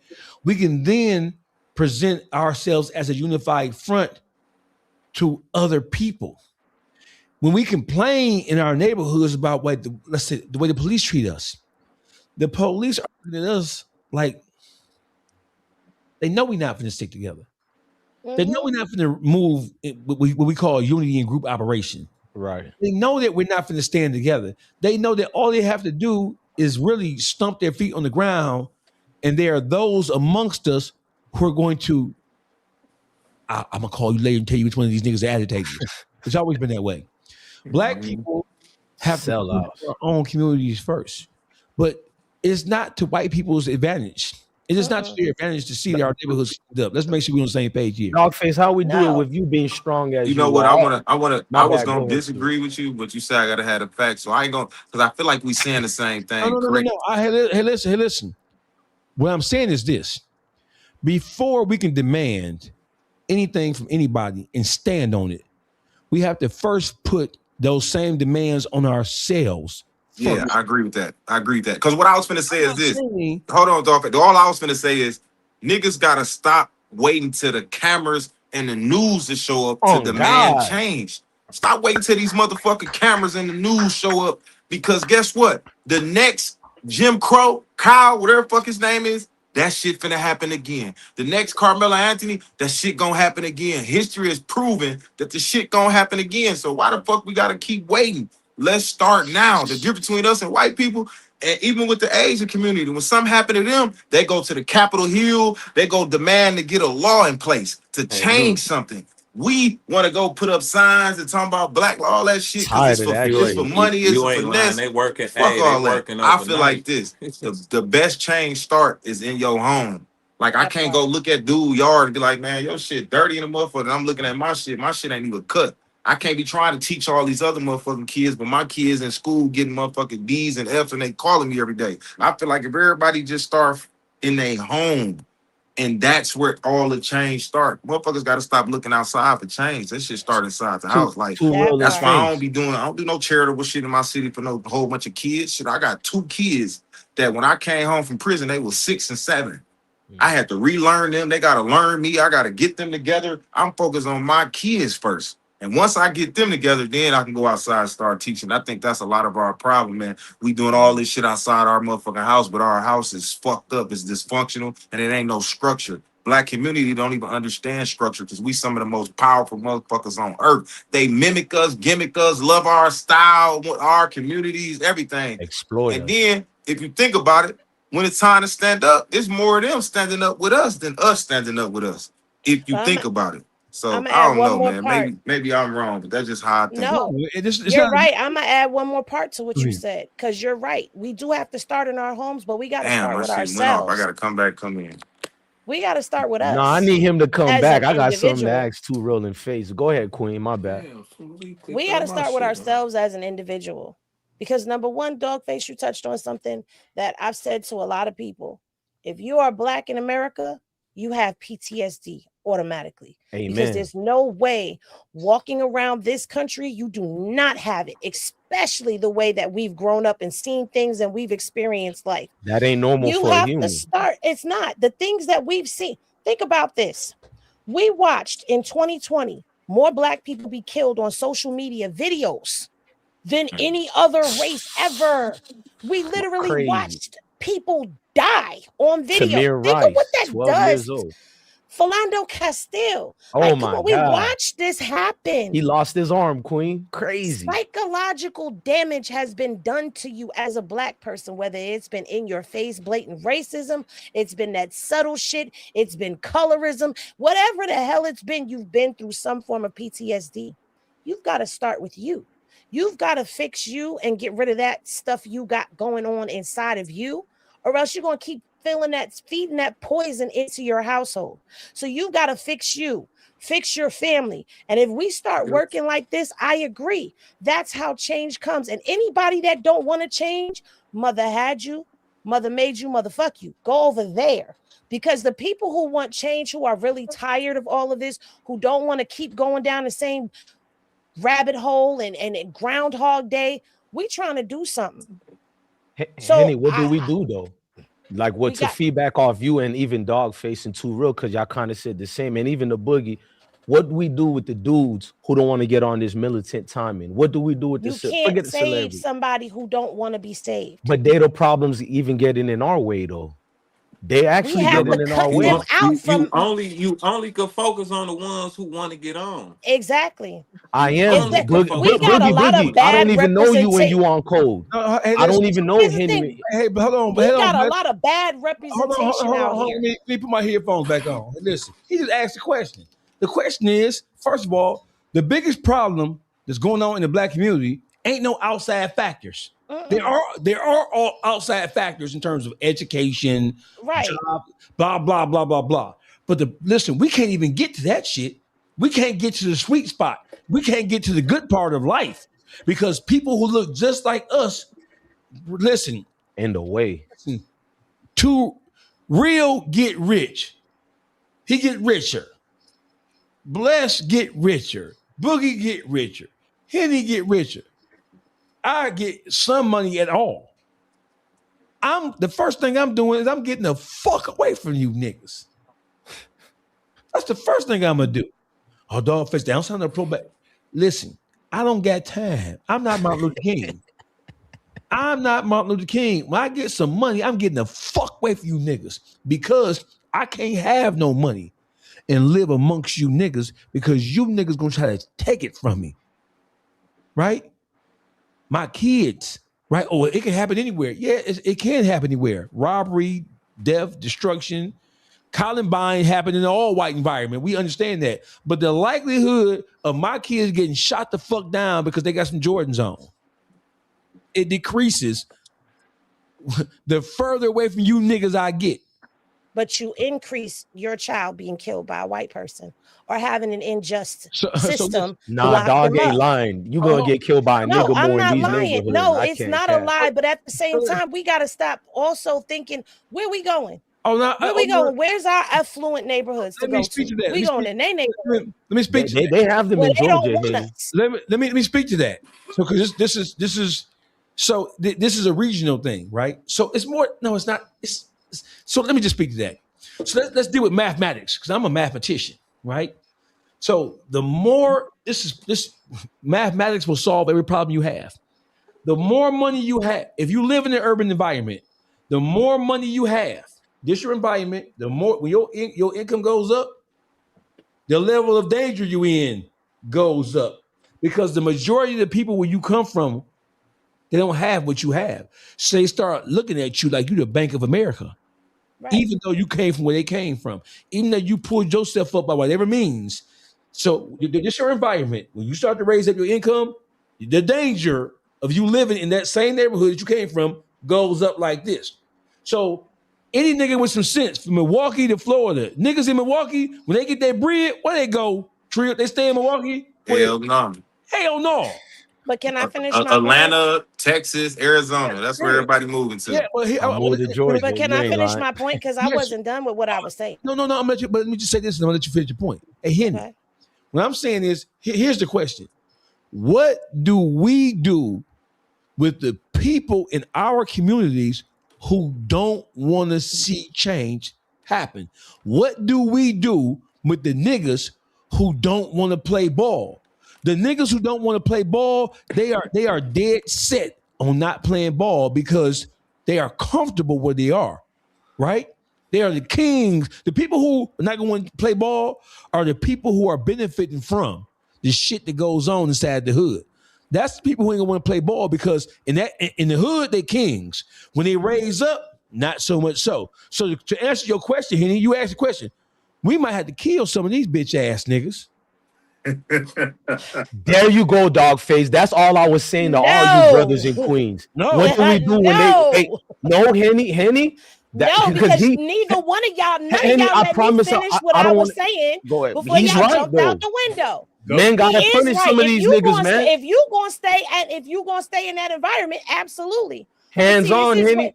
But this is where but you gotta think bigger. You've got to think bigger. Because now we're at a point in time where we need our own communities for people who want to be on board with better shit. So we can't even get to that land over there that we need into structure and all of that. You ain't never got a spanking, Henny? I've always gotten a spanking. So I need all you other niggas to get in line too, not just us. Why do we have to stay around them if they are a small force can't do nothing? We need the bigger what force. they want. So, y'all saying that? Wait a minute. Saying, y'all are saying that moving to another neighborhood, going over here to the affluent neighborhood. No. I'm saying correct the niggas physically who don't want to be corrected, so I can be in beautiful black neighborhoods. Nothing to do with what I was saying. No, I get it. Listen, I conflated it too. I put two issues together. Your question was, what do we do with the people who don't want to see change ushered in? And I'm telling you, listen, there's no way we clean up the neighborhoods that we come from. I don't give a fuck if you're from LA or Maine. If it's a black enclave, there are black problems. Doesn't matter, right? All our ghettos look the same. You might have a different accent. right? You might cook jambalaya. I might cook crawdads. Me and Trio eating chicken. Boogie eating pork chops and neck bones. Those savage ass nigga. Hey, chill out with that neck bones. Hey, ghetto is leave not my neck bones ours. alone now. Let me mute up. I'm just joking. The ghettos and hoods are not ours. They That's are what was now. given to They us. are.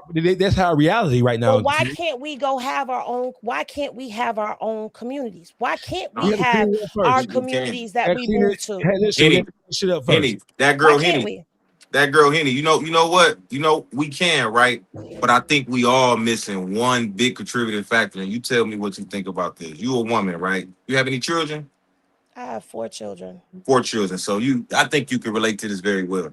I think what's missing in the Black community that can help us, man, we need more fathers stepping up to be fathers and to take these Black women out of survival mode. There's so many Black women in survival mode right now with these damn kids, and these kids need so much father figure type influences in their life. And that's the reason why a lot of these young niggas out here wild, because they grow up with them abandonment issues. You talking to a nigga who daddy was never around. My mama got 4 kids, 3 different baby daddies, but 2 of my sisters got the same daddy, and this nigga coming to get them every motherfucking weekend, and my daddy ain't coming to get me. I'm feeling abandoned, so I'm acting out of anger. So I really believe that father presence in a motherfucker like this, co-parenting that we need in the Black community, niggas need to step up. But what I see is a lot of niggas is gay, down low, emotional, niggas punks, everybody worried about who the bitch fucking and all the goofy shit. Like, man, I'm a great co-parent. My daughter right with me right now, 12 years old. I can bring her on camera right now.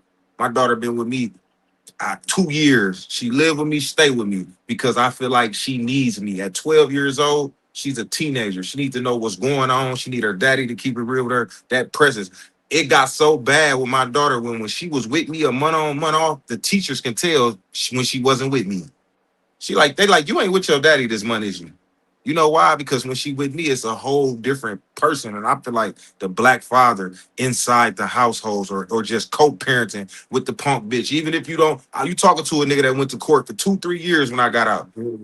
I'm talking about, I had a guardian Let me like tell you her. Get the something. co-parent, my nigga. You one of the few that get to co-parent. Facts. Bro, but You no, see what I'm hear me saying? out So Let me though. tell you. Hold on, wait. I Before you had say something, Henny, I went to them courts and I fought. I ain't had no money, no nothing. I had a guardian like them. They told me how to fill out the paperwork. I fought for 2 years and got my joint placement, my nigga. I didn't have no good relationship with the mother of my children. They hoes put me through hell. They was on Facebook bashing me. They put me through everything they put a street nigga through. But I went down to them courts and it took me 2 years. I fought. I ain't give a fuck. Cause at the end of the day, I'd rather fight for 2 years for my kids to be with them for the rest of their life than to sit around this motherfucker say, man, that bitch acting funny, or I'll make another one. Cause one thing about the Black community, niggas always saying I'll make another one. See, there's 2 things. One, that's one way to be active in your kid's life. 2, I had a similar, well, not similar. Me and my children, my oldest children's father, when we separated, we couldn't stand each other. But at some point, we sat down and had a conversation because I said to him, we got a long road to go with these kids. They're going to need the both of us. And I don't believe in cutting the father. I don't believe. That's because you and your baby daddy are civil people, bro. You know how many motherfuckers don't like you. But you gotta be civil. That's you got to be civil. Henny, You know can we what? talk Let about me the tell women you. who But aren't let me tell you why that worked. That's not Because the people in our community. conversation went like this. It don't matter what you and I went through. Them No, kids ain't got nothing to do with it. Henny, you talking from a good Black woman perspective. You know what? I'm gonna shut up because I No, can't Henny, I don't think nobody's You not wrong. Henny, Civilized nobody's like coming that, at you. You're one of the oxymorons of the exceptional. Bless. Hold on. Hold the phone. Henny, what the fuck is you talking about? You know, and I know, nigga, you from New York and you from Florida. The majority of Black women and Black men and the relationships between Black men and Black women, that shit doesn't look like what you and because your y'all motherfuckers is bitter and y'all won't do the work. Y'all Who's won't work. Henny, The that's bitter not true. motherfuckers that is out there. They won't do the work. They don't Henny, I want to pay do for work everything on and still got to themselves. deal with her anger, Henny. And I still take Why care is of her. she angry? Have you figured that out? Have you had a Henny, she is a conversation? problematic person. I'm the fit parent. and I still give her what she needs, Henny. With her. Hold on, So hold how on. do Hey, you work listen. that out? Hold on, wait. That's my mistake for not courting No, and it's not a vexing my mistake. woman the right It's way. not a mistake because you have children there. That's not a Hey, mistake. listen. My So it kids was are not a meant for you to mistake, have but she children. as the mother is a mistake, and it is my fault, Henny. I'm taking accountability. Hold That's on. a- Hold on, bless one. Listen, bro. Listen, because we're getting off the beaten path. You have black men and black women who were never fit to have children to begin with. Right. They are damaged psychologically, morally, and spiritually to begin with, but that doesn't stop them from having kids. There is no litmus test that somebody has to take. There's no qualifying activity or qualifying level of education or qualifying financial status or qualifying spirituality that a human being has to take to produce a child. So I thought the question was, what do we, because we were speaking about self-policing ourselves and governing what happens inside our communities. And I thought the question was that you asked, Henny, was, well, what are we going to do with the people who don't want to play ball? That wasn't my question. I think it was Blessed Ones or who That wasn't my question. Yeah, it my was me, question, dog. my Yeah, it answer was was me, to dog. leave them behind. Oh, that was my answer. But you can't just leave them behind. They're always going to be a problem. How do you leave somebody behind? See, we're not talking about. So listen, you're confusing what I said about me moving out the community, which is what the fuck I did, right? No. So listen. And I'm not. And listen. So if I were to stay in Detroit, if I were to stay before I even left Detroit and get property out of state, I left Detroit and went to the suburbs, right? So the question is, if we're talking about cleaning up our communities and starting to self-govern ourselves and self-police ourselves, right? What do we do with the people who don't want to see change occur for whatever reason? It can be because they're just too stupid and ignorant to understand what change could mean for the whole, for the collective, or it could be because they are profiting in that filth and muck and mire of the hood, so they don't want to leave it because they're earning a living in that shit. What do we do in our communities? Let's say I go back to Detroit right now. And I say I'm trying to effectuate change. What do I do with the people who refuse to comply with the change that the majority of people are trying to usher in? What do we do with them niggas? They are a threat to us. They gotta go.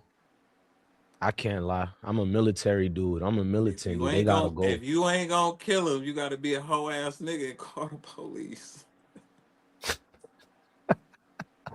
So listen, you just said call the police. He's not lying though. I hate to admit that. Hold on. Listen, calling the police, who we are saying, listen to what you're saying, brother. No. I know exactly what I'm saying, but they it's should only meet one the or devil. two ways. No. You gotta call the evil. No. That's not what I'm saying.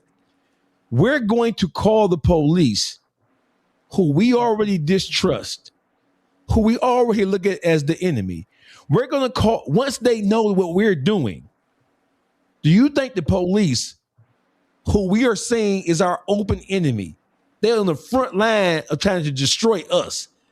Do you think once the police realize what it is we trying to do you think they're going to help us?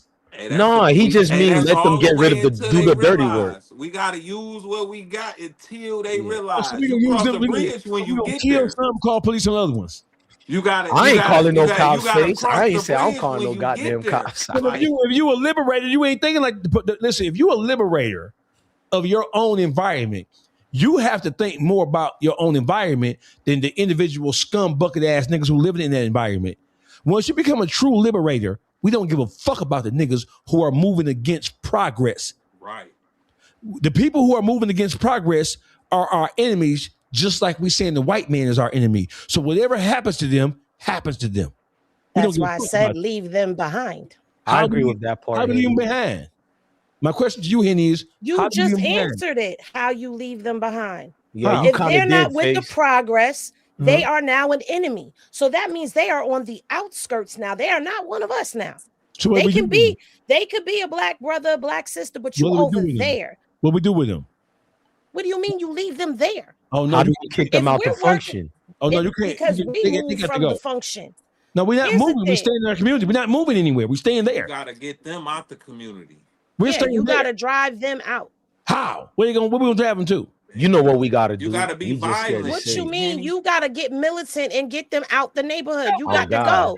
You don't have to Physically. kill them, but Wait, you wait, got to hold get them on, up hold on. out of there. Henny, Your come on. service are no Hold on. longer needed. Okay, Hold so on. you willing to die for this? You willing to die for this? You willing to Gotta go to jail be. for this? Hey, You listen, gotta be. Okay. Ain't no way So if else. that's Hold how on. you're willing, if that's listen. how you're willing to go, No, you then got- that's how you got to do Hey, it. listen, here's my If you point. don't want to leave them, Hey, then listen, that's what you do. Hey, listen, let me tell you something, right? Let me aid and assist you with this. I don't need aid and assist. I Okay, understand very well listen, hold on, what listen. you're saying.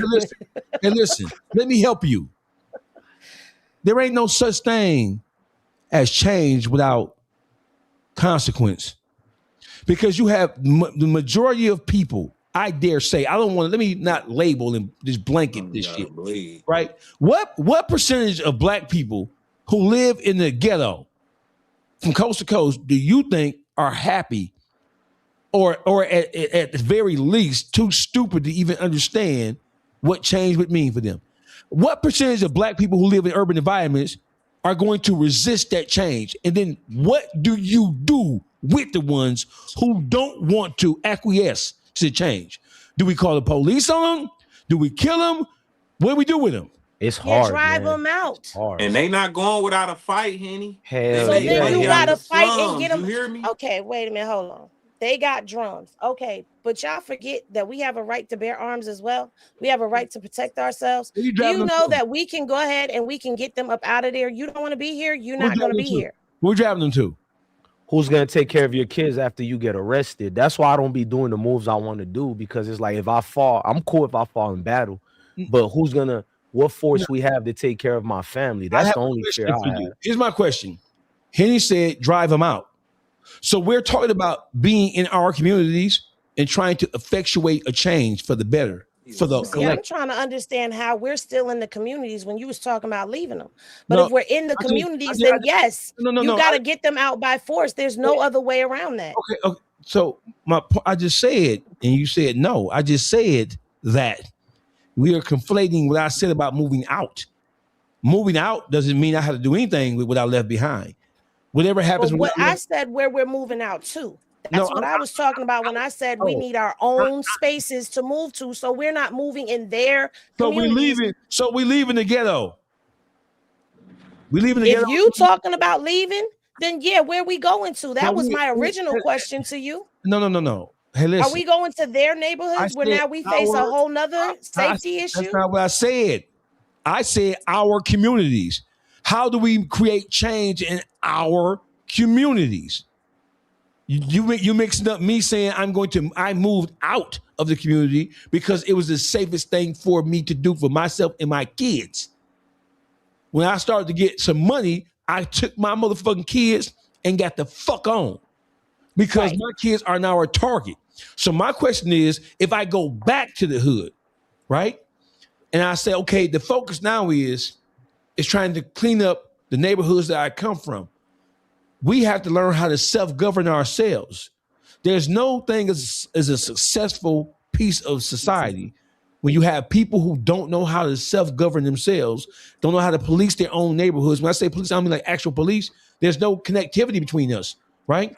The first thing we have to do is educate people into the understanding that what is about to happen is for the betterment of us all. If you don't want to, like, if we're in an apocalyptic situation, right? I be watching them apocalyptic movies and shit, right? If there's an alien force that comes to this planet and invades this motherfucker, and we're fighting the alien force, there's gonna be some niggas who gonna jump on the side of the aliens because there's some coward bitch ass niggas and they don't want to die. So we fighting against ourselves, and then we fighting against people who listen. Fighting against the ignorant people is more of a complication than fighting against people who don't want to see change happen. The ignorant people are in the fucking way.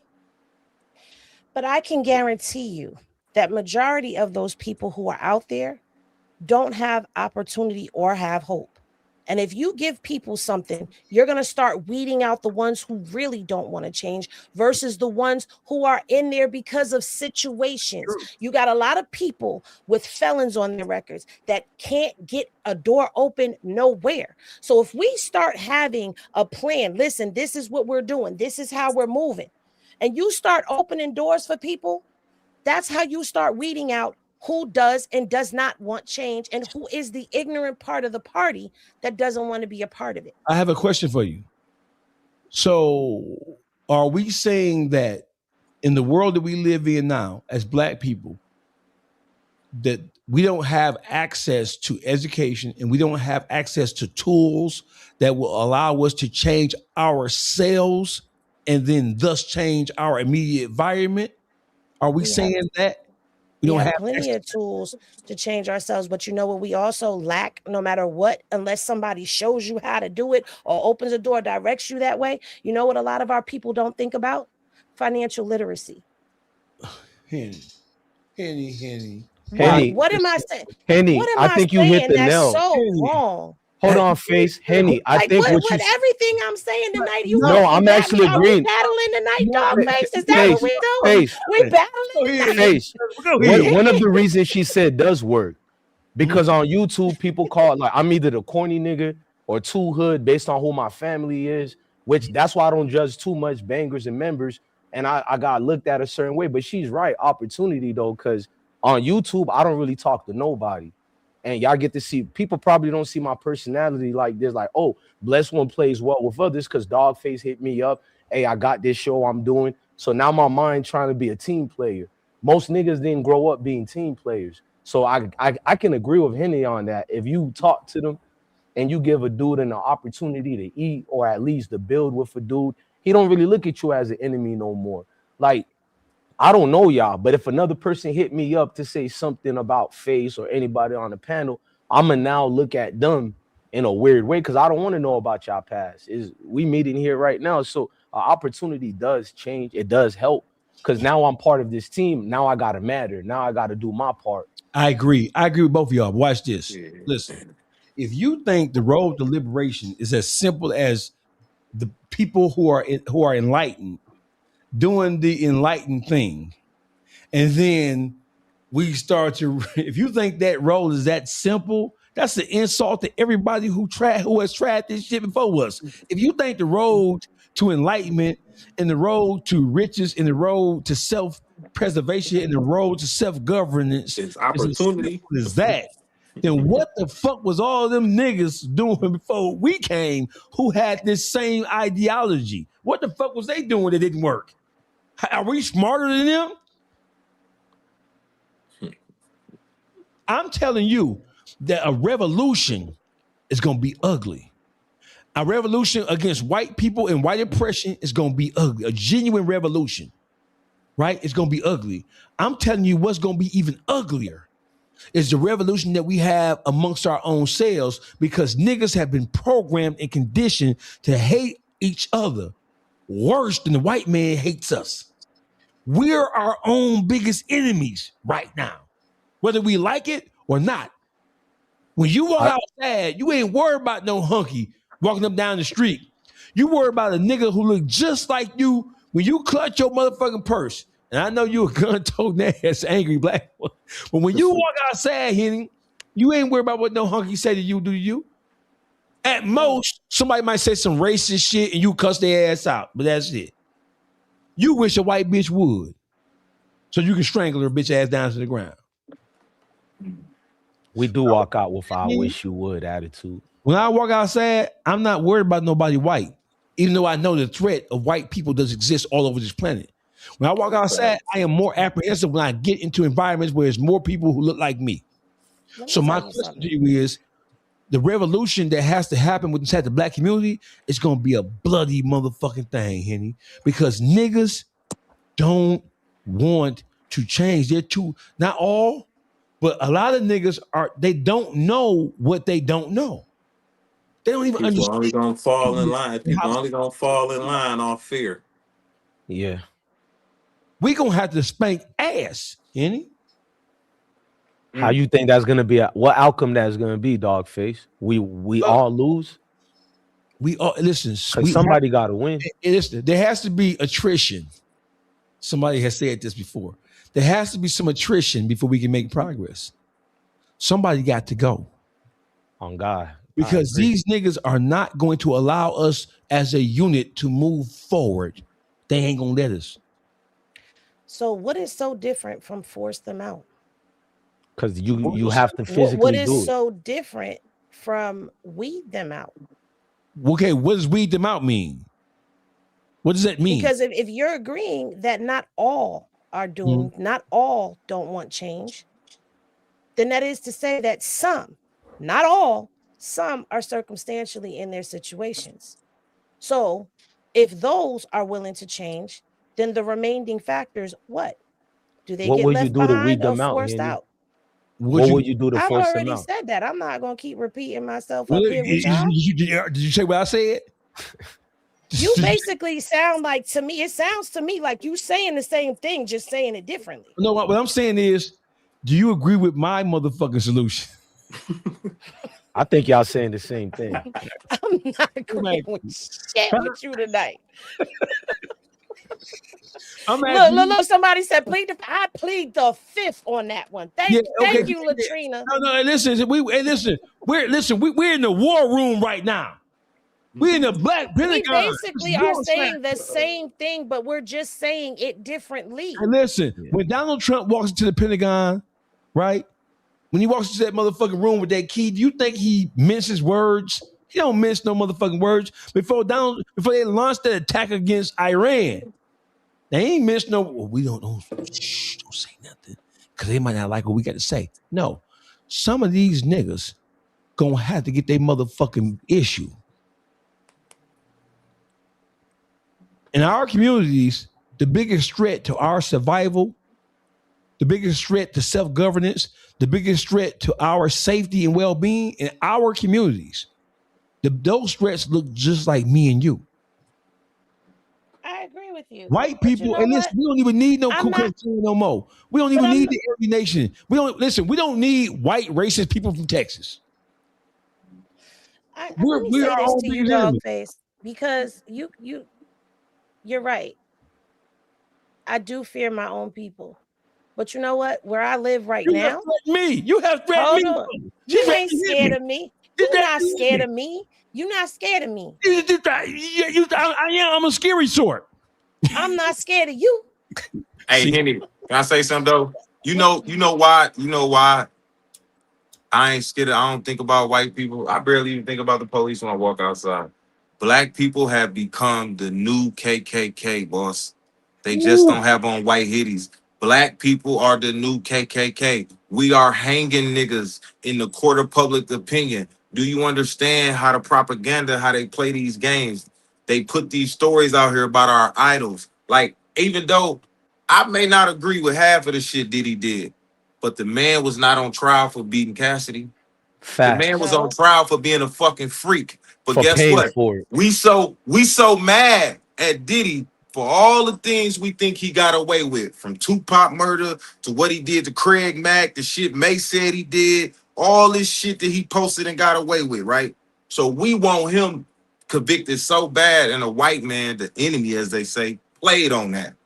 Because right now, what I learned about media too is that, man, these people, a motherfucker could take a nigga could take $100,000 right now and make Dawgface look like the realest nigga on earth, and he probably is, right? And they could take another 100,000 and make Too Real look like the scum of the nigga on earth. You know why? Because they're gonna pay the shade room, they're gonna pay the neighborhood, they're gonna pay Say Cheese to create a paid campaign against people. And we sit up here and listen. I done been in prison with motherfucking white people that these motherfuckers sick. They done fucked on a 4-year-old, 2-year-old. The auntie coming to visit, the mama coming to visit, the grandma coming to visit. We are the only race of people that when they put some bullshit out about our people, we don't even care to research the truth. And my granddad used to tell me shit when I was young, and I never understood it until I got older. He said, grandson, a lie will make it halfway around the world for the truth put his pants on. Once the game changed to the first person to put the information out, That's when black people, because the 80% of this internet is emotional people who have low intellect, low education, learning disabilities, educational disabilities, behavior problems. Their brain is being controlled. That's why I tell people to watch this movie on Netflix, this documentary called Social Dilemma. It will teach you a lot of shit about this internet and the propaganda that's getting spread. So what I'll be telling people is black people is the new KKK. We over here convicting motherfuckers and we uplifting motherfuckers as quick as we can. Lift the motherfucker up, we'll tear him right down because we hate ourselves so much. Kanye had that famous line. They made us hate ourselves and love their wealth. That's why Shorty asked him where the ball is at, drug dealer by Jordan, and a white man get paid off all of that. That shit was symbolic to how we feel. He said, I bought a Benz before I bought a house. They say Mercedes-Benz sell more Benzes to black people, and the car wasn't even made for niggas. So it's like, I don't understand why people ain't paying attention to it's us versus us. It ain't nobody else versus us. It's just us versus us. That's just my opinion. Too I real. They're not gonna understand that. apologize to you when they get the propaganda they spread about you wrong. Like when the truth comes out, that same media would never come and be like, my bad, Too Real. We put the wrong information out. They got their money already, and the narrative that the fake one is all And that this, matters. listen, So that's you the free reason why I'm one of them niggas that I wanna ask y'all this, because I think y'all some very smart educational people. Why in all these years that laws been getting passed, why is it not a law that if a woman is found to be perjury, lying on a man, saying he raped her or do anything for the sake of financial gain, destroying him, why is it not a mandatory minimum that she can go do in prison? Because I 5 feel years. like once somebody puts something on your name, it doesn't come off, and these bitches can remain Jane Doe. Nobody knows where they at, how they living. Even the Stephon Diggs case, that shit blew my mind. How she literally on camera dancing, thinking she finna get a Listen, you payday. could be found innocent. Once certain things put on your name, even after the innocent It's verdict, never comes it's off. never coming So off. I'm Forever. like, it's just a lot of shit that makes me question the agendas that they have against us. But now they sit back and laugh like, oh, these niggas got an agenda against themselves. Okay, so So watch this. So Perfect time. for Go ahead, Henny. that, I do believe that there should be a mandatory minimum, because when a woman comes out and lies and put accusations on a man, yes, it tarnishes his reputation, but at the same time, it makes it harder for those people who actually that have been violated to come out and be believed. That's why we're in the climate that we're in now, where every time a woman says, I've been raped, I've been violated, the first thing is men don't believe her and women do. So that's why the climate is what it is. But to go back to what you said, Diddy was guilty. I sat in that trial. She was So there. you can't tell me. I never You said can't he tell wasn't me. No, guilty. no, no, no, no. Listen. You can't tell me that, even though I agree with you, because I watched how the media spun everything, how they hid some things and twisted. I sat in that trial every day for hours watching, looking at evidence. And the evidence did come out that he did do, but he did do what they accused him of. However, the jury didn't bring it back. And I feel like for us, we need more people in this space, especially in this YouTube space, that are going to give the facts and not spin it because it's the popular opinion, not spin it because that's their favorite rapper or entertainer or whatever. We need to be observing what's going on in these court cases, because one of the things that I did do with that trial was watch how the government was trying to build that case off of things that we had never seen a RICO be built off of before. So I gave blow by, hey, this is how they're building this case off of this. And if they do this, then that means everybody that get flued out, y'all gonna be in trouble. If this does this, then I was out there because this is what I was seeing becoming this, that. We need to pay attention to a lot of things, and we need to hold content creators, because this is where we're going to get the real news at. The people who click the live button and go on YouTube and our boots on the ground following all of these news reports, because that's how we're going to get honest journalism out here. We have a responsibility, all of us up here on this panel right now that have platforms. We have a responsibility. Our responsibility is to bring truth with integrity, to bring receipts, to have intelligent conversations, and to make people think. So we got to start being a change. No, listen, and me personally, I just use Diddy as an example, but I just feel like the nigga had a freako, not a Rico. You know what I'm saying? You can't convict a nigga for being a freak. That's just my opinion, regardless of what the No, facts you was. convict It's any nigga like you putting try to put cum a on nigga a in jail nigga. for Yes, wanting you to fuck can. another, watch his bitch Crazy. get fucked by another nigga and all that. But Man. anyways, my point is, black people, we are our worst enemy, my nigga. I swear to God, we will. This what I hate about, I not hate. My mama always told me this, don't say hate. So I strongly dislike that we'll be in the hood posted, right? We'll see a little white dude with a tie riding down a block and he's circling. We may think he police, but he raised his window down and said, "Hey, I'm looking for 917 Main Street." And we like, "Oh man, just go to the corner, make a right, go up 10 blocks, and it'll be right there on your right side." We just gave a stranger direction. But you see your brother in this space trying to do something, elevate, right? And know he on the right path, but you don't want to give a nigga direction. Like a lot of people see good black people running in circles and they know, damn, if he just go this way, he good. Now you do got some people that's not receptive to information, but that ain't all people. Because people, what the problem we all have is projection from our past experiences. We try to project every motherfucking thing that we've been through and put everybody in this box. And that shit is unfair. That's why I feel like healing and therapy, whoever the fuck you believe in, prayer, meditation, all that shit is important for the black community because the trauma levels of the mind is so fucked up right now. We don't trust nobody. We don't believe in nobody. We got this finesse or be finesse mindset. Let me fuck this bitch over before she fuck me. Let me get what I can get about this nigga before he can get it out of me. It's all about selfishness and there's no togetherness and there's no structure in the black community. We So used to laugh at the finesse, and now they laugh at the one who got finessed. It's crazy world now. can y'all hear me?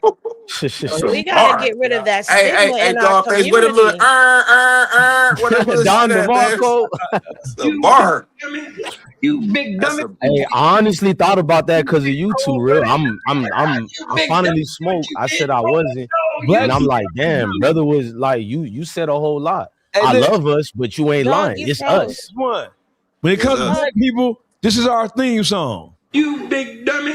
You big dummy. You big Dummy. dummy. You big That's like dummy.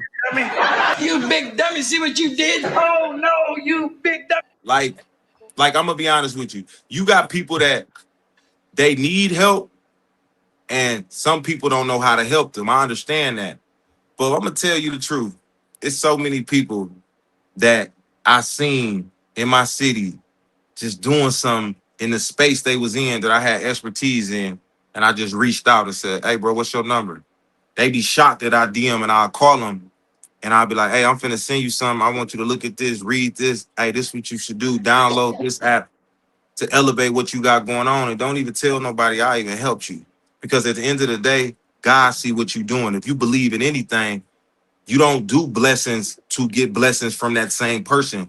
The blessing be, my blessing can be this. I stayed on this live for 2 hours. I was only planning on to stay an hour. So if I got off right away at that hour, went out my door, turned the corner, it was an accident right there. That could have been me. I be saying, Or I ran out, rushed out the house, turned the corner. It was a motherfucking somebody getting pulled over. That was me. Blessings is not materials. It's another day on earth. It's another opportunity. People don't understand what blessings is. They just think, oh, this person blessed me, I gotta bless them back, or this person did this. No, boss. Do your deeds and keep going. Don't look from the blessing from the same person. The problem is you got people that don't want to accept nothing from people because they projected what they've been through, which is people did shit for you, threw it in your motherfucking face. Just like a bitch gave a nigga some money, a nigga that looked out for you, then threw it in your face, and now you don't want to accept nothing from nobody, and you don't know how to have the gift of discernment. Is this person trying to help me because they want to help me, or is this person trying to help me because they got an agenda? Well, 90% of the time, motherfuckers got an agenda, but still, your agenda could be good for you, nigga. I want to see you do good, because guess what? When you get to where you going, we don't count favors, but have me like I got you, boss. Right. You know, man, all this I did it on my own shit. Man, I didn't watch bullshit. this nigga Dawgface say, he just said, this nigga came together and said, we gonna make sure these niggas can't blackball this nigga and give him a chance, right? So he gave them they flowers, right? The problem is everybody trying to act like they did it by themselves. My nigga, you ain't do this shit by yourself, boss. You need help. You need help. Cause listen, me, I'm mentally fatigued. I'm exhausted, nigga. I'm doing everything. I'm editing my videos. I'm editing my Hell yeah. podcasts. I'm responding to DMs. Even I can't do all this motherfucking shit. I try to hire them AI motherfuckers from Fiverr. I done did everything. I done paid niggas to help me. That shit didn't work, but I won't quit because tomorrow might be the day you win, boss. Yeah, I should have been had a breakthrough, but I ain't tripping because God said it wasn't your time yet, nigga. My time But you gonna know, come. So that's You the said problem with us. blessing. We gotta think like that. And I think we'll be better as a collective. Like I love my black people. I swear to God, I love Nah, us. But at the you same preaching time, I'm a truth though. Pisces, so I'm an emotional nigga. I'm very passionate about what I believe in. I I'm ain't a gonna lie, I'm an Cancer. emotional nigga, my nigga. You say something to me, I take it to heart. Nigga, I I'm a take shit to Cancer. I heart. feel it. But I always can stand to be corrected. I'm not no nigga that's finna act like I know everything. But nigga put some information in front of me and correct me, my nigga. Cause I don't like the word check no more. I say correct me. As black men, we gotta correction. learn how to correct each other, not check each other. So watch well, You I this. said salute blessing. You said everybody. blessings. Dawgface was my bro. I wanted to quit YouTube, bro. Being shadow banned, sticking up for black folks. You losing channels. Homie hit me up, and I was like, "Oh, okay." I'm not used to that, bro. I'm used to dudes like you said. We did it on our own. Niggas don't want to play teamwork, none of that. And he hit me up. I just had that conversation with him. I said, I don't be trusting people, bro. I don't like phone calls sometimes. And I'm just getting over it. I'm not used to this right here. It looked like it because I'm a talking ass nigga. But I told Face that behind the scene. That's why I'm glad you saying this right now, because I just told him that. Like, it's something about you to make me even not only pick up the phone, I don't even know who Henny is, but I'm like, yeah, man, I'm gonna come through just off admiring what he talks about. So So it's like, listen, dog, look out. I don't know Dawgface well though, but I can tell you one thing that you better remember this shit, DJ. When I tell you this, 90% of the time when a nigga reach out to you, boss, they buzz and whatever they was doing then died down. Dawgface reached out to you, my He nigga, got while motion. he's on fire.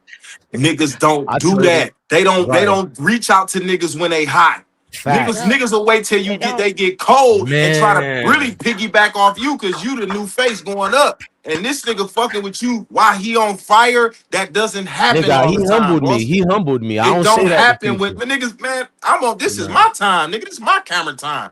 And I'm finna invite you into my Right. motherfucking picture, nigga. That's like a nigga in the club see you. Hey, bro, come hop in this picture, my nigga. I He told the that nigga hottest my nigga in the views motherfucking low. He world, said it but don't he even want to put you matter. in his picture. Yeah, he That's how I different. look at it. I'm telling you, boss. I pay attention to that shit.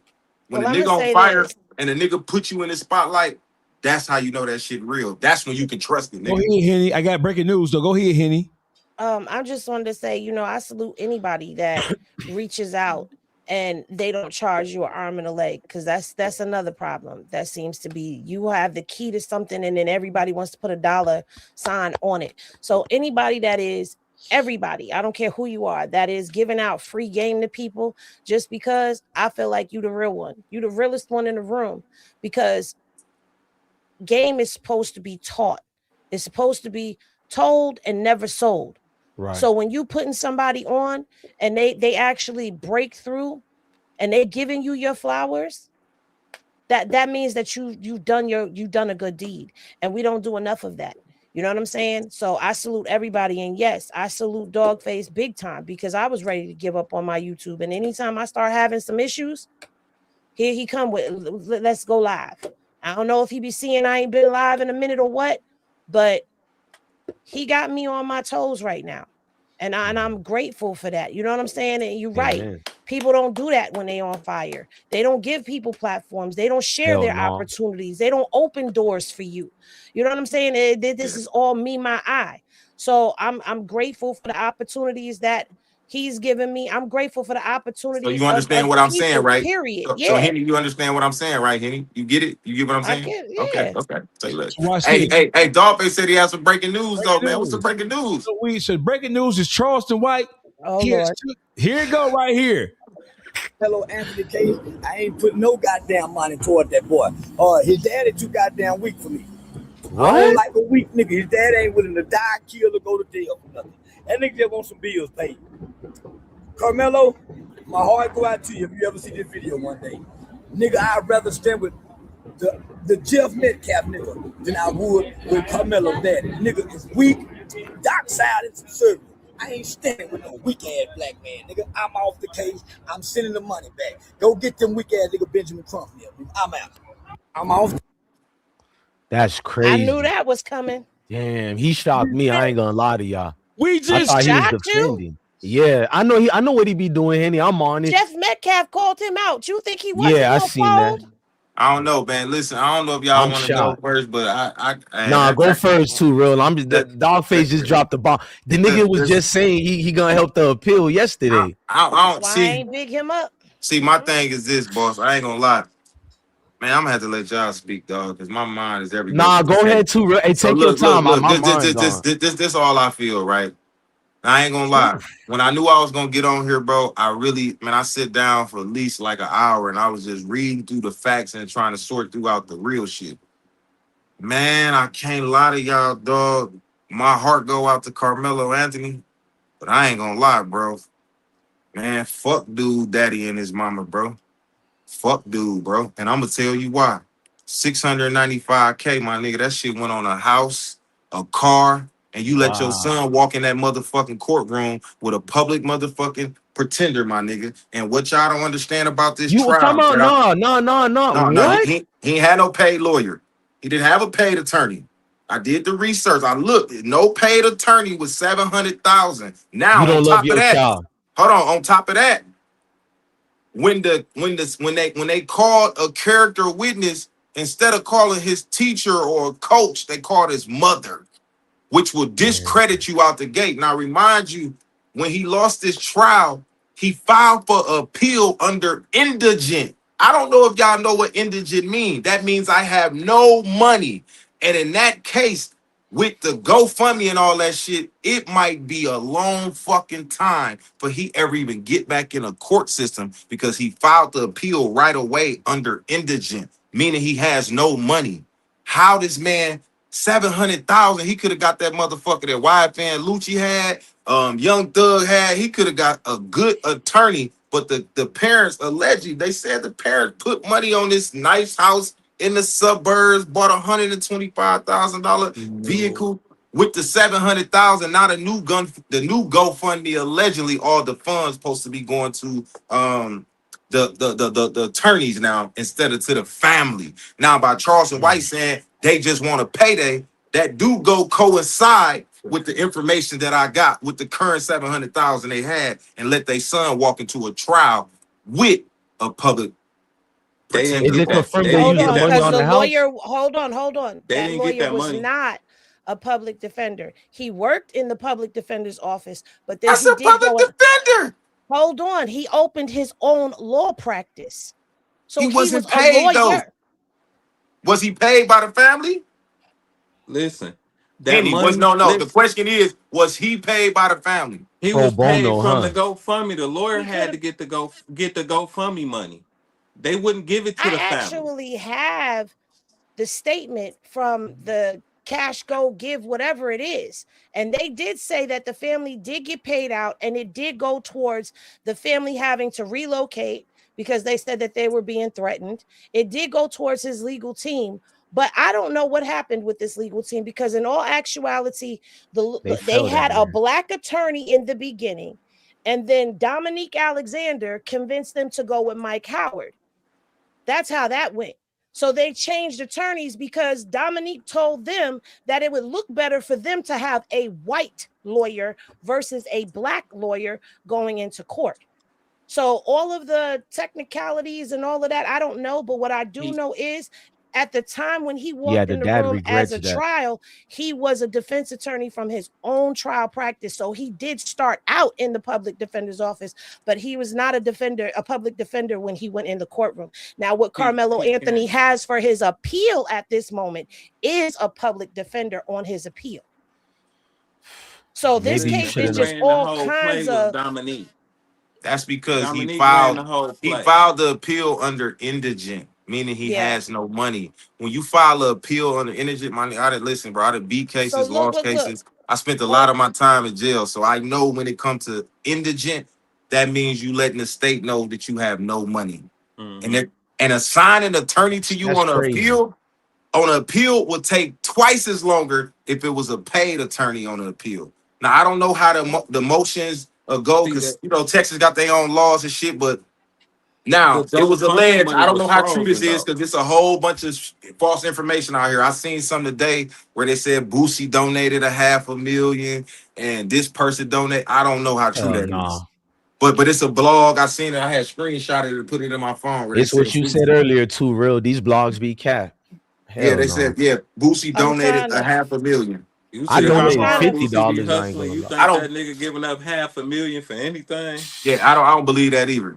So I'm trying to find the statement that they gave because no, the family did not get all of the money from It them, got but they were froze. paid out in increments. The crowd sharing fund was closed down at the close of the case, but a payout is going to be made. But So I'm they asking you haven't this. received the money from it as of yet. Yeah. Whatever was So What's left more listen. in there. important? What's more important with the increments that they got?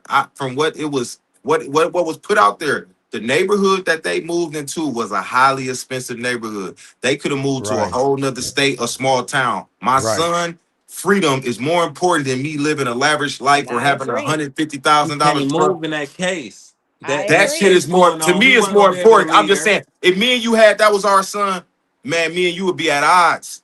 If we was together, no, we No. finna go move to a small. But I don't but give a the fuck. We gotta go system move to. though, the system wasn't gonna let him leave the state, and No, he no, out no, on no. bond. I'm talking about his parents. Okay, because he out on him being out on bond and them having to relocate is because they was being threatened Yeah, and but tracked down. Texas got a lot of small cities inside of Right, right, Texas, right, right. very I'm not saying small I'm not cities. saying they I'm not saying But they the I'm not saying they community, don't. I'm saying the community that they moved in was a high price area. Like, there's a whole video on YouTube of where they Man, they lived at moved and like everything.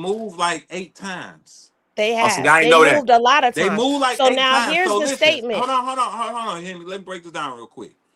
Most of the money was frozen because the white people, they got their way of doing things. So they reporting, white power. They saying what these people bought, shit they had already 2 years way before this ever even happened.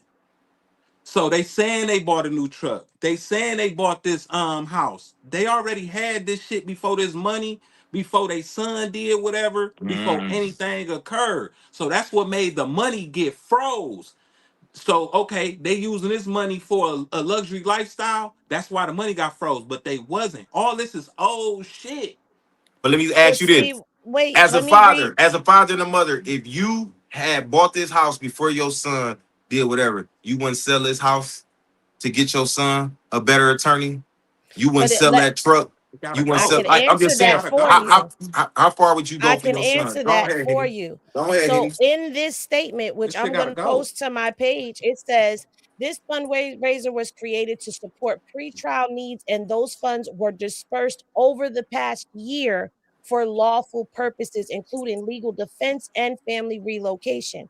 With that stated, purpose now complete, the fundraiser has been closed and the funds will be paid out.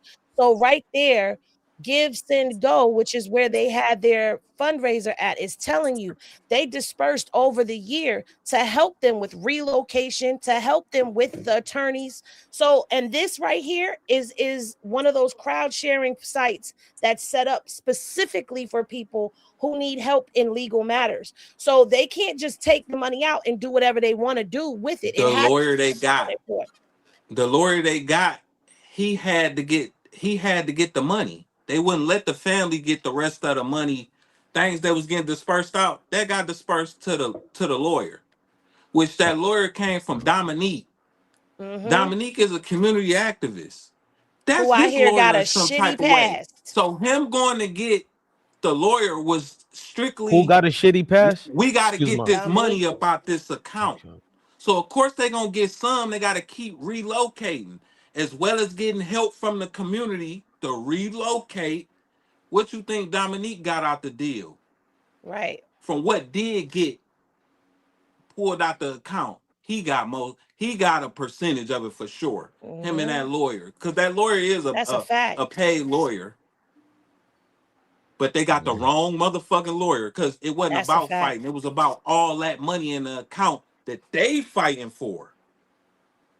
And see, the Ain't father about said in the Carmelo, but that interview, money, most of that money was froze, and they had to get a lawyer to get it out because the only way they want to pull it out, just like what she's saying about the website is for court shit. So But the let me lawyer ask got to you. get it Let me out. We ask you don't this: believe y'all. Is Do you think? Charleston White in Hold the on. Let me right? ask you this: Do you think a paid attorney wouldn't have fought for black people on the jury? Do you think a paid attorney wouldn't have had better character witness for this boy? Because your mother is gonna get discredited out the gate. I The just think only he a bitch character, ass lawyer. the only character witness they had for this young man was his fucking mother. That's crazy. But did It you was hear That's that never the insane. lawyer That was not a too good. originally That real. was It was listen. listen? They had never a to fight for him. bro. They had Dominique, enough celebrity support to get some of the it was best never. It lawyers was. It in the was money never to can No, fight buy. they for him. didn't. I'm saying they Nah, had these enough celebrities support to don't No, get they it. support. didn't. No, they Nah, I don't didn't. He believe got that a he too got a real. Mm-mm. lame ass And So lawyer you that mean wasn't tell me ready to fight. 700,000 wasn't enough? they didn't get the full Nah, I I agree. have You to if they ask $700,000 you got about that just the money, it now. is. All-Star JR situation. Mm? So hold on. I want to play something for y'all. You hear me? See, because this is right on time with the conversation that we're having right now. I want to play something for y'all, and I want y'all to tell me what y'all think about it. I have to ask you about the All-Star JR situation. No, that's not it. That's not it. Free that man, All-Star JR. The hottest subject now in Black America is all over the news today. The young brother from Texas, I think it was McKinney, Texas. I'm not sure. It was somewhere along the McKinney, Texas area. Karmelo Anthony. He was involved with a stabbing at a high school sporting event. I believe it was in April of 2024 is when the incident took place, where he stabbed. So it's turned into a racial issue because Karmelo, of course, is black, and one of the brothers that he stabbed was white guy. He was what is not up for question is how the whole thing transpired. He was standing under a tent that belonged to the opposite school, and he was approached by two white kids, two white boys, right, who were bigger than him in size and stature, right, older than him, and they told him to get out or get away from or get from up under the tent. That whole thing led to one of the persons, his name was Austin, if I'm not mistaken, being stabbed. What, if anything, what kind of insight can you give us as you sit back and had the opportunity to examine what happened there? Where do you think, not necessarily him, because we're not in his mind, but when it comes from a legal standpoint, one of the things that I was most shocked by is that he didn't take the stand in his own defense. And in a situation like that, I would have thought that you give him an opportunity, since he's fighting for his life, to fight for his life. What is your observation as a now? I know you don't like the Monday morning quarterback other legal professionals, but just cursory. Let's go with it. Let's go with it. Let's go with it. Let's go. What I've been able to, I've watched it a little bit, and over the, past couple of days, because we knew the verdict was going to be coming. The trial started, and we knew we were going to have a verdict soon, and it came out today. And what I didn't hear was typically the racial overtones between the kids. Mm-hmm. I didn't hear that, and maybe I need to look at the court records and listen to the testimony more, which could be an element of provocation, right? But what I understood was the two young men, they like pushed the kid, and they were, not beat him, mercilessly. But let's take the perspective of where we're at. We're at a sporting event. This is a competitive nature thing. And, you could look at it from the most innocuous or innocent perspective of those kids, the two white kids versus this black kid. And they're like, get off our turf, in a more of a competitive way. I could look at it that way. Now, we think, I have my perceptions of Texas anyway, but nonetheless, this, me too. This kid, yeah, exactly. I'm sure we probably don't differ in a lot of ways, but so this kid pushes him, and then I think he went to push him again, and the kid stabs him, and I think in the chest. Yes. And so one time. Right, one time. And so so the theory in this case is one of self-defense, right? Mm-hmm. So if you're going to do self-defense, How are you going to explain that if the kid does not testify? There's a couple of different things that come from testifying. One, he can tell because one of the jury instructions, and I've done self-defense not only in this state, but in other states and trials. The thing is that it has to be reasonable of what that person was experiencing in that moment. So who best to express what was going on in that moment other than that kid himself? So I just cannot understand how you're going to promote or push a self-defense theory and not place the person who's declaring self-defense on the stand. That's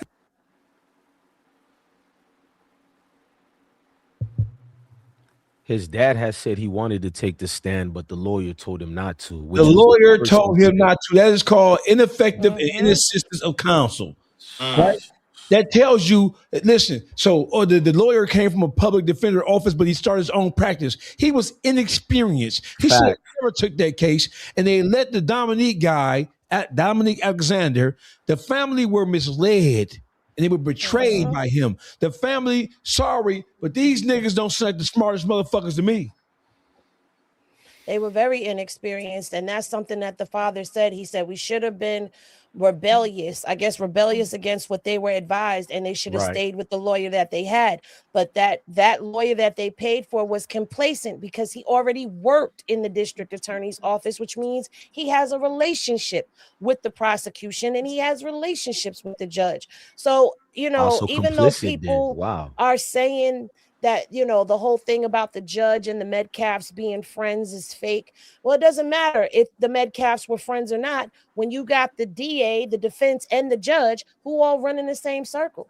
And we all know that that public defenders basically work for the prosecution. They don't ever get you off. So all they want is a deal. Exactly. Well, they so need that's that deal. This is where we're at with it. And they were bamboozled into this. I don't understand how, but you know what? Before I go there, a lot of families who have never been in these types of situations are inexperienced, and a lot of lawyers take advantage of that. And this is a situation where that boy was screwed all the way around the board. And I don't care what nobody says. I don't see murder.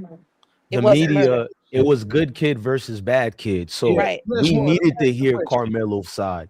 We needed to see your character, even if you think everybody was racist, believe it or not, the human aspect of it, so we can relate to you. There's even white people. I know I can talk a lot about them, but there's white people, no matter how racist they're, at least that mother instinct in them, that father, like, damn, even though I don't like this N-word, fuck, you excuse my friends, educational purpose, YouTube. And it's like that aspect of good versus bad was throughout the entire case.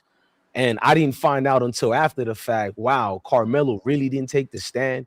And I'm going for bat for him. And it's like, brother, no matter what sound case you had, how much sound evidence, you never not take the stands in a position like yours. You're a teenager. It's not like you're this criminal out here. Who advised you not to take the stand?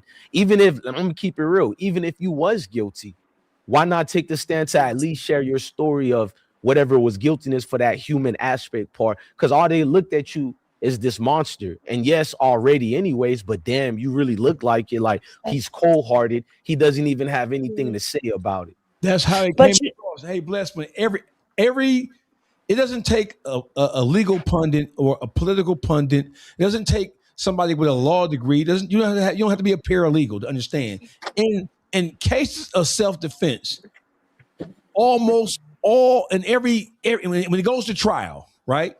Self-defense going to trial. Somebody did. Right? In every situation, there is no such thing unless you have said something during your arrest or during your incarceration that can be used to impeach or to harm you in some way.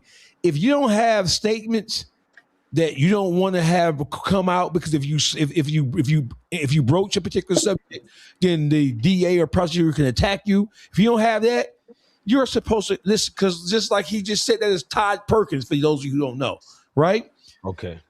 A self-defense case where you have a 17-year-old boy, 18-year-old boy not taking a stand to humanize him because the media is already turned him into a supervillain. So they hear it from your own mouth. You can humanize yourself to them. It shouldn't have to be that way, but in cases of self-defense, even when it's black on black, you gotta speak. You gotta put him up there. You know what I think though, Dawgface? I'm gonna be real. I think the powers that be, the justice system, they said, you know what?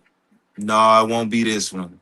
Because if we let this black boy get off on this one, the black people gonna be celebrating, they're gonna be clapping, and it's gonna send a broader message that you can do something to our people and get away with it in self-defense. And that's the message they didn't want to send. I think Karmelo Anthony was used as a reverse message. Like, nope, we're gonna send a message back to y'all because we can't allow. Because right now, it's so many factors in this boy's favor. I pray in the next 7 to 10 years that he can raise enough money to raise enough hell because he gonna go through hell. Too real. That don't sound crazy. I'm sorry to you made me feel more bad. Too real. The fact that he signed, you know how Dawgface did time. You know when you first lose trial and they ask you, oh, do you want to appeal? You fill that out right away, right? And when you fill that paper out and you say you indigent, mean a court attorney, point attorney, that's so much longer of a motion to have to battle once y'all family get money to try to send an appeal attorney, which in Texas, it's probably 1,000 of them, but you will have to get the best appellate attorney that the state has to help this boy get back in court. And what they gonna try to do, what I would assume they're gonna do, they gonna make it cost a healthy dollar, and they gonna ask the black community to put your money where your pain is, put your money where your upset is, put your money where your anger is, put your money where your emotions is, and see how much money we gonna drain y'all to put this, because there's so many chains of courts to get to before you actually even get heard. I don't know if this boy would get back in court in the next 2-3 years. I don't know if he'd get back in the next 5. But the problem is the example that was set. Now I seen on Hollywood Unlocked, I don't know how true it is, but they said the gag order was released, and I watched the father of the white boy talking all that shit. Was that true or was that AI? Nah, that was him. No, that was him. That was true. That was so all by that him. being true, you just see how they really feel about us. So I can't hear y'all, so I'm gonna leave and come back in. Okay, but with Karmelo's situation, it is actually, I think Charleston White jumped off the bandwagon because he knows when it goes to appellate court, he's still like, I'm just being honest with y'all, and I always keep hope for us. That doesn't need to be said. But I think a lot of legal experts looking at it, what are you going to appeal? And that's the messed up thing about it, based on the attorney that was representing, as his counsel. Because now, what kind of sound things do you have? Everything is still right there, symmetrical. That's going to lead to, okay, you were guilty of killing this dude. Because I think black people don't understand. And if you look at Cyrus, when do we get to defend ourselves? How do you now get to move the goalposts and dictates what cause as a stance where I can use this little weapon or not? This dude is a linebacker size. Now, I'm a skinny dude. I'm on World Star getting beat up by 20 people with 4 of my military homeboys. That's regular-ish. But Karmelo he ain't raised like us. How you know what's going through his mindset? That brother probably wasn't. What about Karmelo that just told him he was going to kill Austin Metcalf today? The only thing I could have narrowed down to was real fear, bro. Only that. They didn't just go there doing a regular push, bro. I've been in 2 rival football teams, and it's man, hell, fights happen. Nobody well, actually, guns do get. That's another story, but y'all already know how the neighborhood. Hey, but bless one. Did you see what the media did? The white media put all them pictures of Karmelo Anthony with the K in his hand, holding the gun, because they wanted to paint a picture to American media. This is not this innocent kid that y'all think he is. He was already violent, because once you they had guns too, though. Austin and right. But the thing I learned about life is perception is reality. Once you paint a perception with the brush to America, because I ain't gonna lie, man, I've been through that shit, man. I've been deemed. Motherfuckers say he crazy, man. He psych, like all kind of shit, and I'm like, I'm not none of this shit. But you can paint a picture and make a nigga look like, like when I first came home from the joint, niggas was like, Niggas is whispering like, dude, unapproachable. Unapproachable. Nigga, I'm the nicest nigga ever. It's just I got a low tolerance for fuck shit. You gotta know how to talk to me. That's You it. don't fake it. That's why I feel like when niggas approach me, I'll be like, yeah, he a real one. You gotta be a real nigga because I don't be giving a fuck about nothing else but how you approach me. So when people can paint pictures about people, it's so easy. Like when I seen a gun, I'm like, damn, bro, holding a gun. But that's how media trick us. Right. And do you think them white jurors then never all this time through this trial, they ain't never pick up their phone when they was at home? Come on, man. Every jury, bro. I know that. Come on, man. They do it. But you know Every what? jury. The thing is, even though they posted those pictures of him with the AK in his hand, he has no criminal history. None. Outside of this case, no criminal history. I posted it. He's no a good record. athlete. So at the end of the day, I mean, this kid was working a job. This kid had a 3.7 GPA. He had sporting hero accolades too. and accomplishments, and he saved a 6-year-old from drowning. So you got all of this positivity that did not come out in the trial because his attorney failed him. Henny, that's my point right there.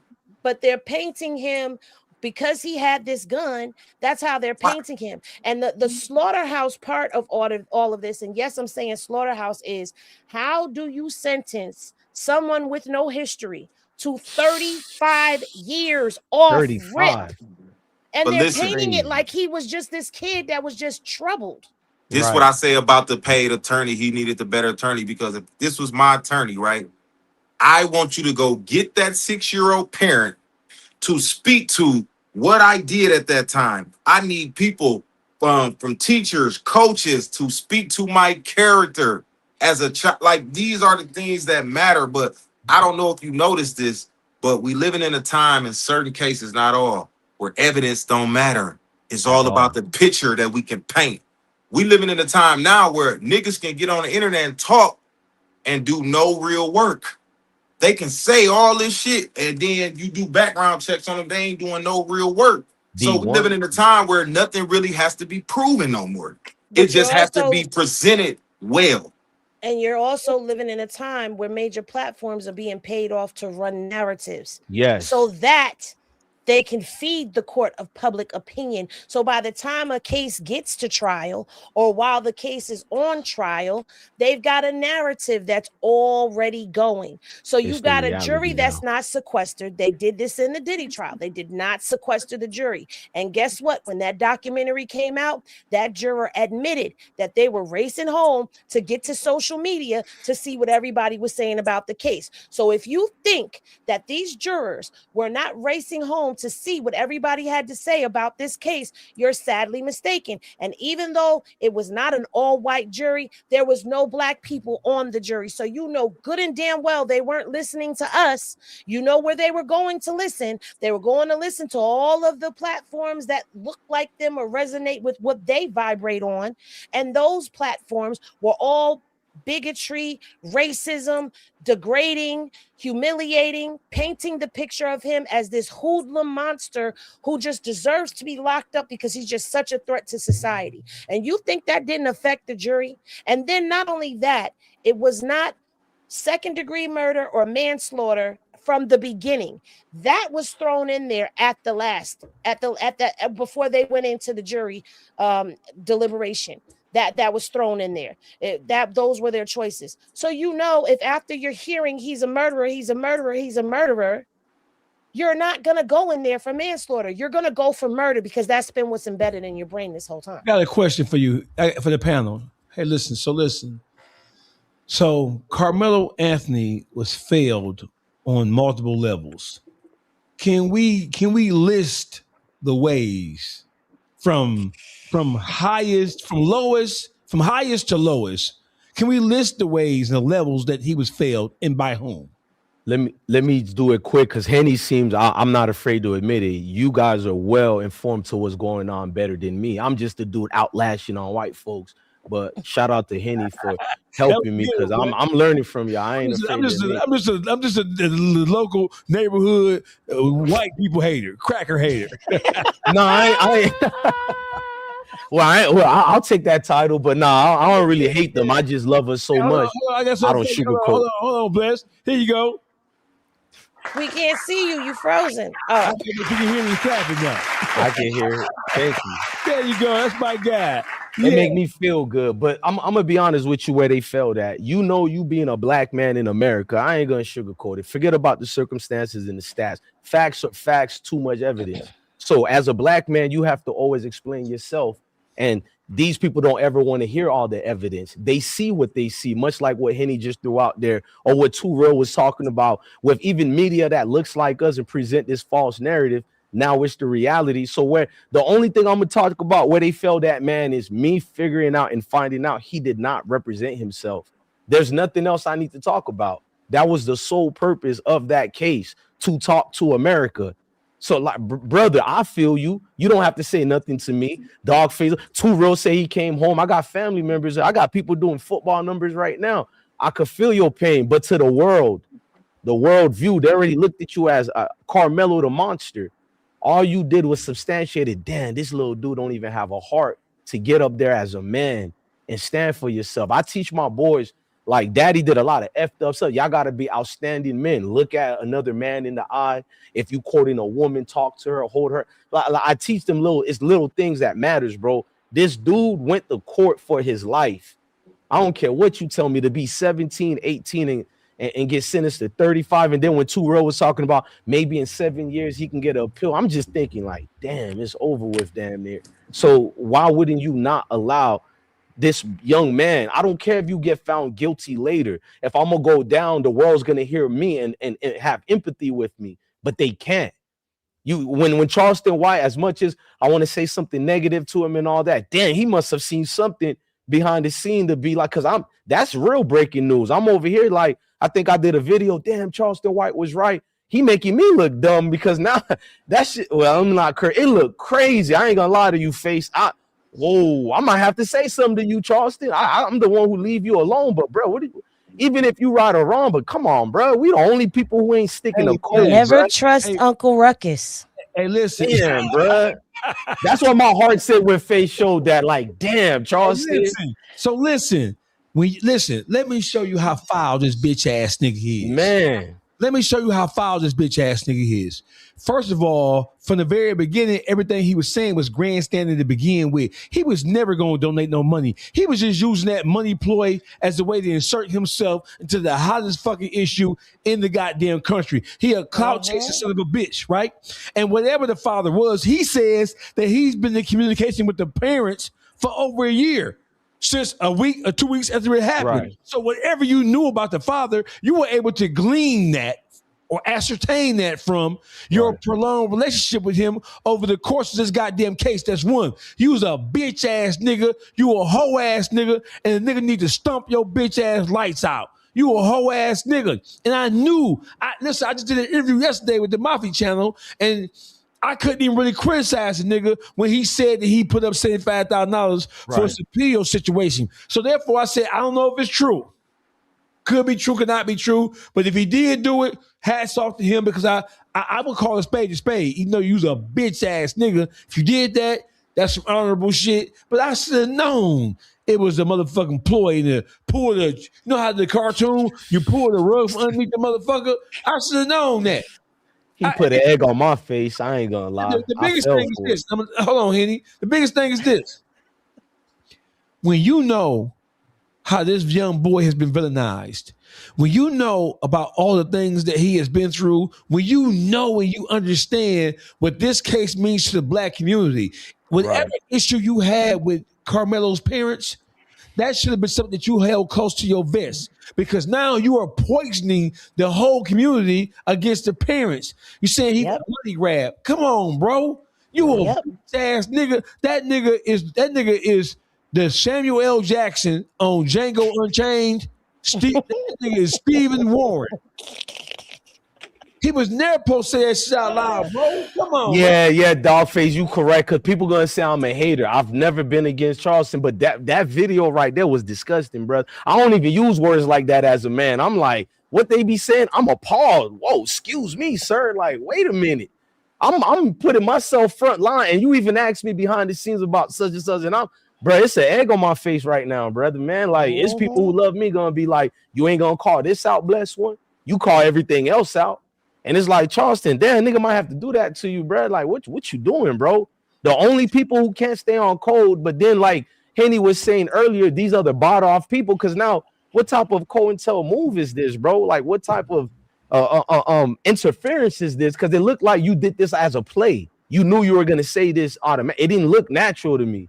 And I'm not coming against you, Charles, but this looked like a play the whole time, bro. How you go from 0 to 60 from what you said yesterday to now? The dad ain't shit enough. So what, bro? This still us versus them, bro. You don't know how to play on the same team, bro. And a lot of y'all do that, bro. I know why. You courting yourself out there right now for the conglomerate of the Western societies, bro. Look, man, I'm one of y'all. You sending a signal, bro. This is how you stay alive, because your views been down lately. See, we're gonna have to be honest, bro. Your views took a mass hit, bro. I pay attention to that because I'm shadow banned. I kind of fell off. But the difference between me and him, I love life, bro. I'm outside. You have to do this whole stitch, this play, this routine. I'm the guy that's the voice of black people, and nobody even made you this voice. You're entertaining, dude. So we kind of keep our mouth closed because you like unking them. But now, nah, bro, like you look wild, bro. You Aiden Ross tip. After seeing X, Y, and Z, you dick ride them. You do the same thing with that community, basically, bro. I'm different than them. You one of them blacks who, when a white get around you, instead of you looking at him like, I don't care how hood I sound or intelligent I sound, I know my intellect level is by far exceeds yours, and this is my cockiness. But when I see him, he's one of them blacks where they go, wow, this is a different kind of Negro. You're honored by that. You look at it as, wow, he's accepted me. He gave me a pat on the head. That you signal calling right now, Charleston, because I can call that out and see it, bro. And I'm not your enemy, bro. That's exactly what you just did. And what Hunter and Austin dad said about you yesterday, even if Anthony father did that, bro, where's the black man in you or just the man in you? That dude called you out. He called you everything, but I know why you ain't said nothing to him. Because he did mention that Charleston White is one of the intellect black dudes out here. So that shit probably made him feel good. And I thought he was going to go in. He has yet to call out the daddy. But you call out Karmelo's dad? I don't know, man. That just looked wild to me. Karmelo dad is the one you call out. You just got violated publicly by this white man in a national platform because everybody shared it. And you didn't have one thing to say about that family, but you just violated a black family in front of the world. So now you give credence to all these races, and they mostly exist on X, but the comment section is where they live, their domain, where they can talk about per capita, which is an excuse to disguise what white people really are. So it disguises how they eliminate their families and who they are. So now it's per capita. Man, you blacks are not accounting for per capita. And he just showed proof. Now a white dude is going to use him as, look, Charleston White said it. Watch this. Hello, Anthony Case. I ain't put no goddamn money toward that boy. His daddy too goddamn weak for me. I don't like a weak nigga. His dad ain't willing to die, kill, or go to jail for nothing. That nigga just wants some bills paid. Karmelo, my heart go out to you if you ever see this video one day. Nigga, I'd rather stand with the Jeff Metcalf nigga than I would with Karmelo's daddy. Nigga is weak, dark side, and conservative. I ain't standing with no weak ass black man, nigga. I'm off the case. I'm sending the money back. Go get them weak ass nigga Benjamin Crump here. I'm out.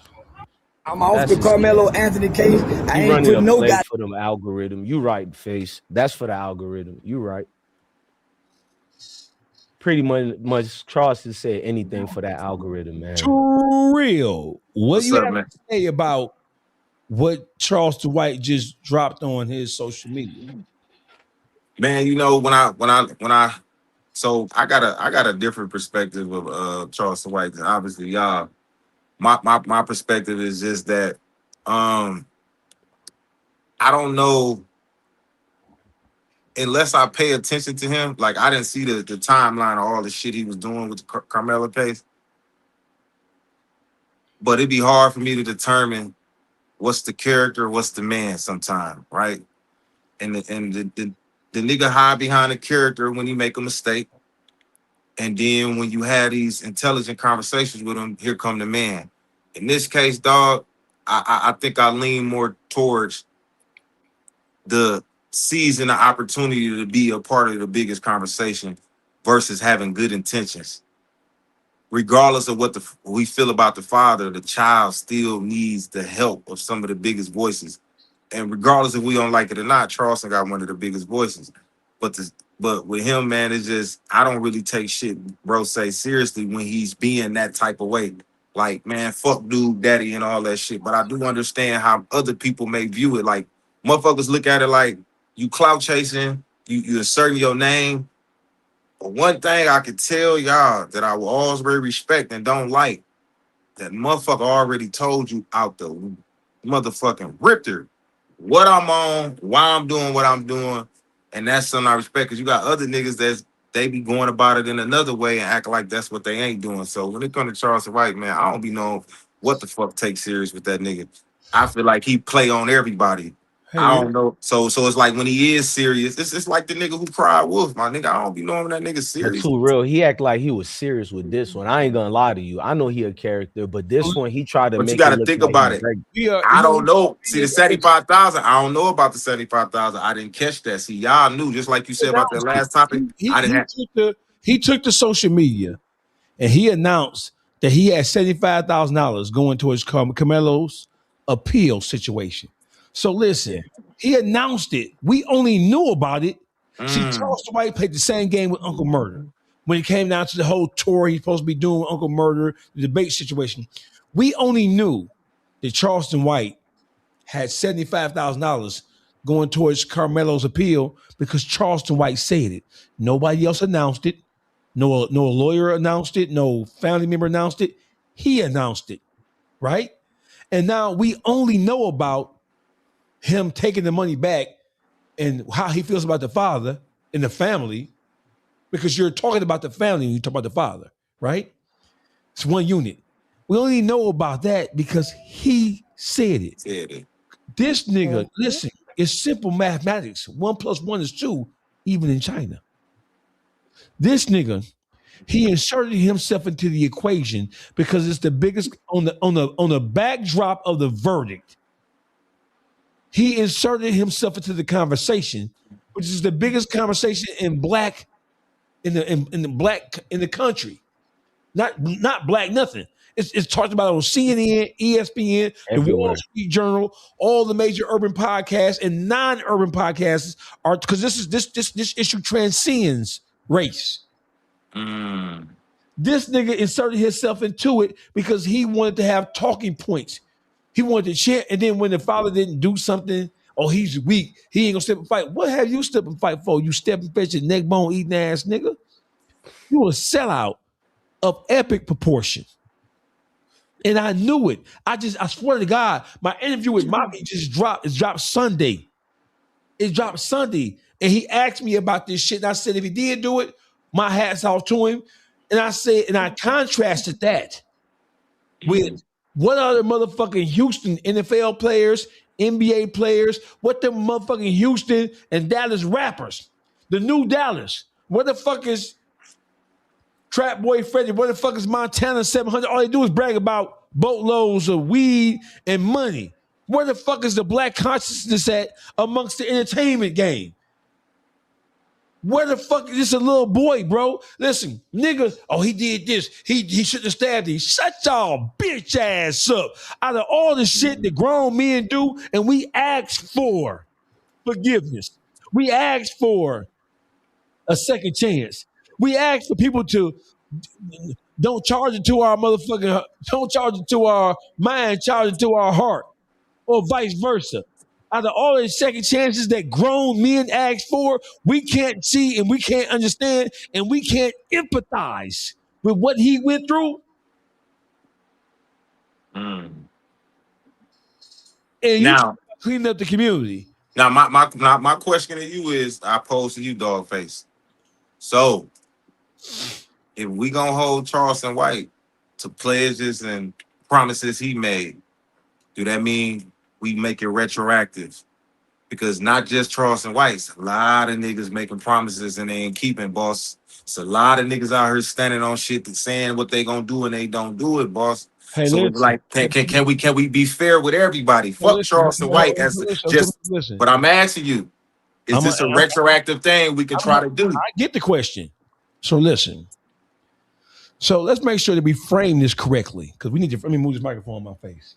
Let me make sure that we frame what you're asking me properly, and that we judge. And I want my response to be consummate with what is going on, and then I'm going to add what you're asking me. It is one thing for a person to make a pledge to somebody about something that is personally affecting them. It is one thing for me to say, "Hey, Too Real. Hey, Henny. Hey, Blessed One. We're gonna do. I see the potential in you guys, and I'm going to do everything in my power to, because I know people hating on y'all. So I'm gonna do X, Y, and Z. Right? It's one thing for me to make that pledge to you. Whether I do it or not, it is on me, and you'll judge me according to whether I do it or not. It's another thing before me to take to the public domain and for me to announce and pronounce my intentions to help somebody in something like this.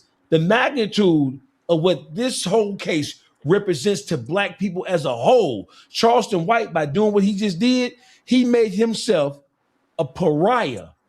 And that's what he wanted to do. He wanted to make himself. Now he was in the headlines 2 days ago when he announced it.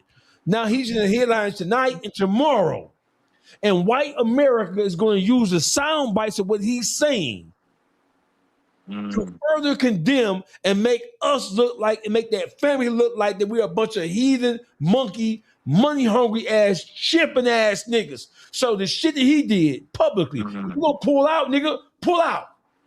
But when you holding press conferences on Instagram that you know the whole world's gonna see and bite down on. We should have known better not to trust that bitch ass nigga. It ain't if a nigga, bro, he just want money. He just want clout. Who wants more clout? You just say it. He announced to the whole world what his intentions are. He didn't get the support from Black people that he wished he would have got when he was running around going to them town hall meetings, telling the town hall it's Black people with diseases for the move y'all neighborhoods.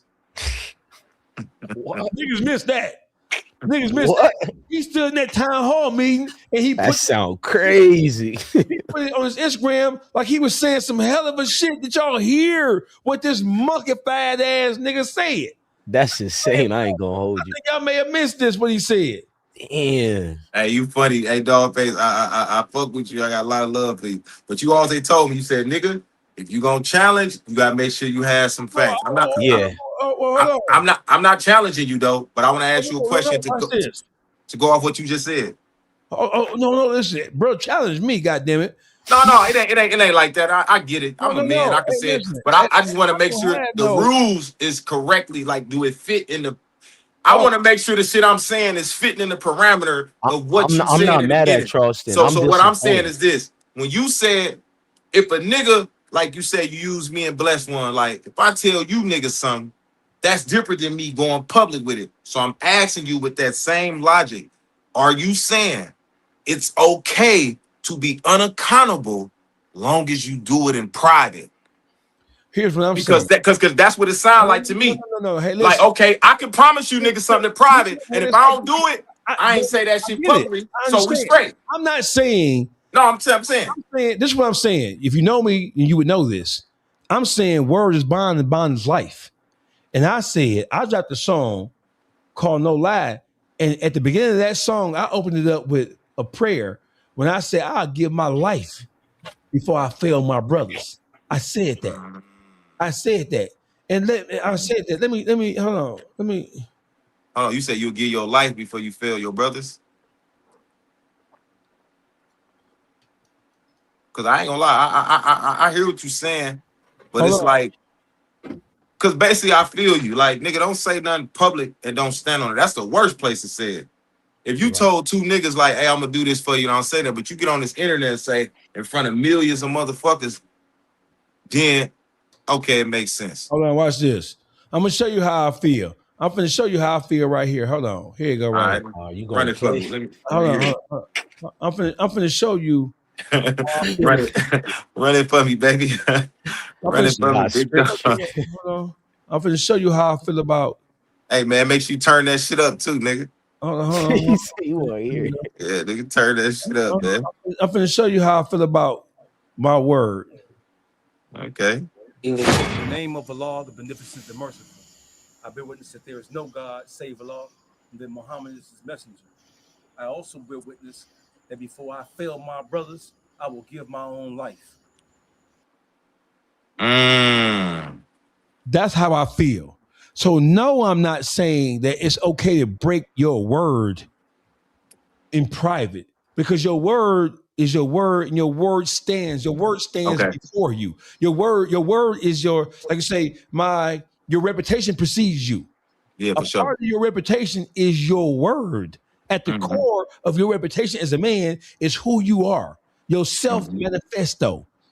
So I'm not saying that it's okay to break your word in any setting. But what I'm saying is what Charleston White did was damaging. This nigga, it was damaging. Listen, if I break my word to you in private, right? Then it means what it means to you.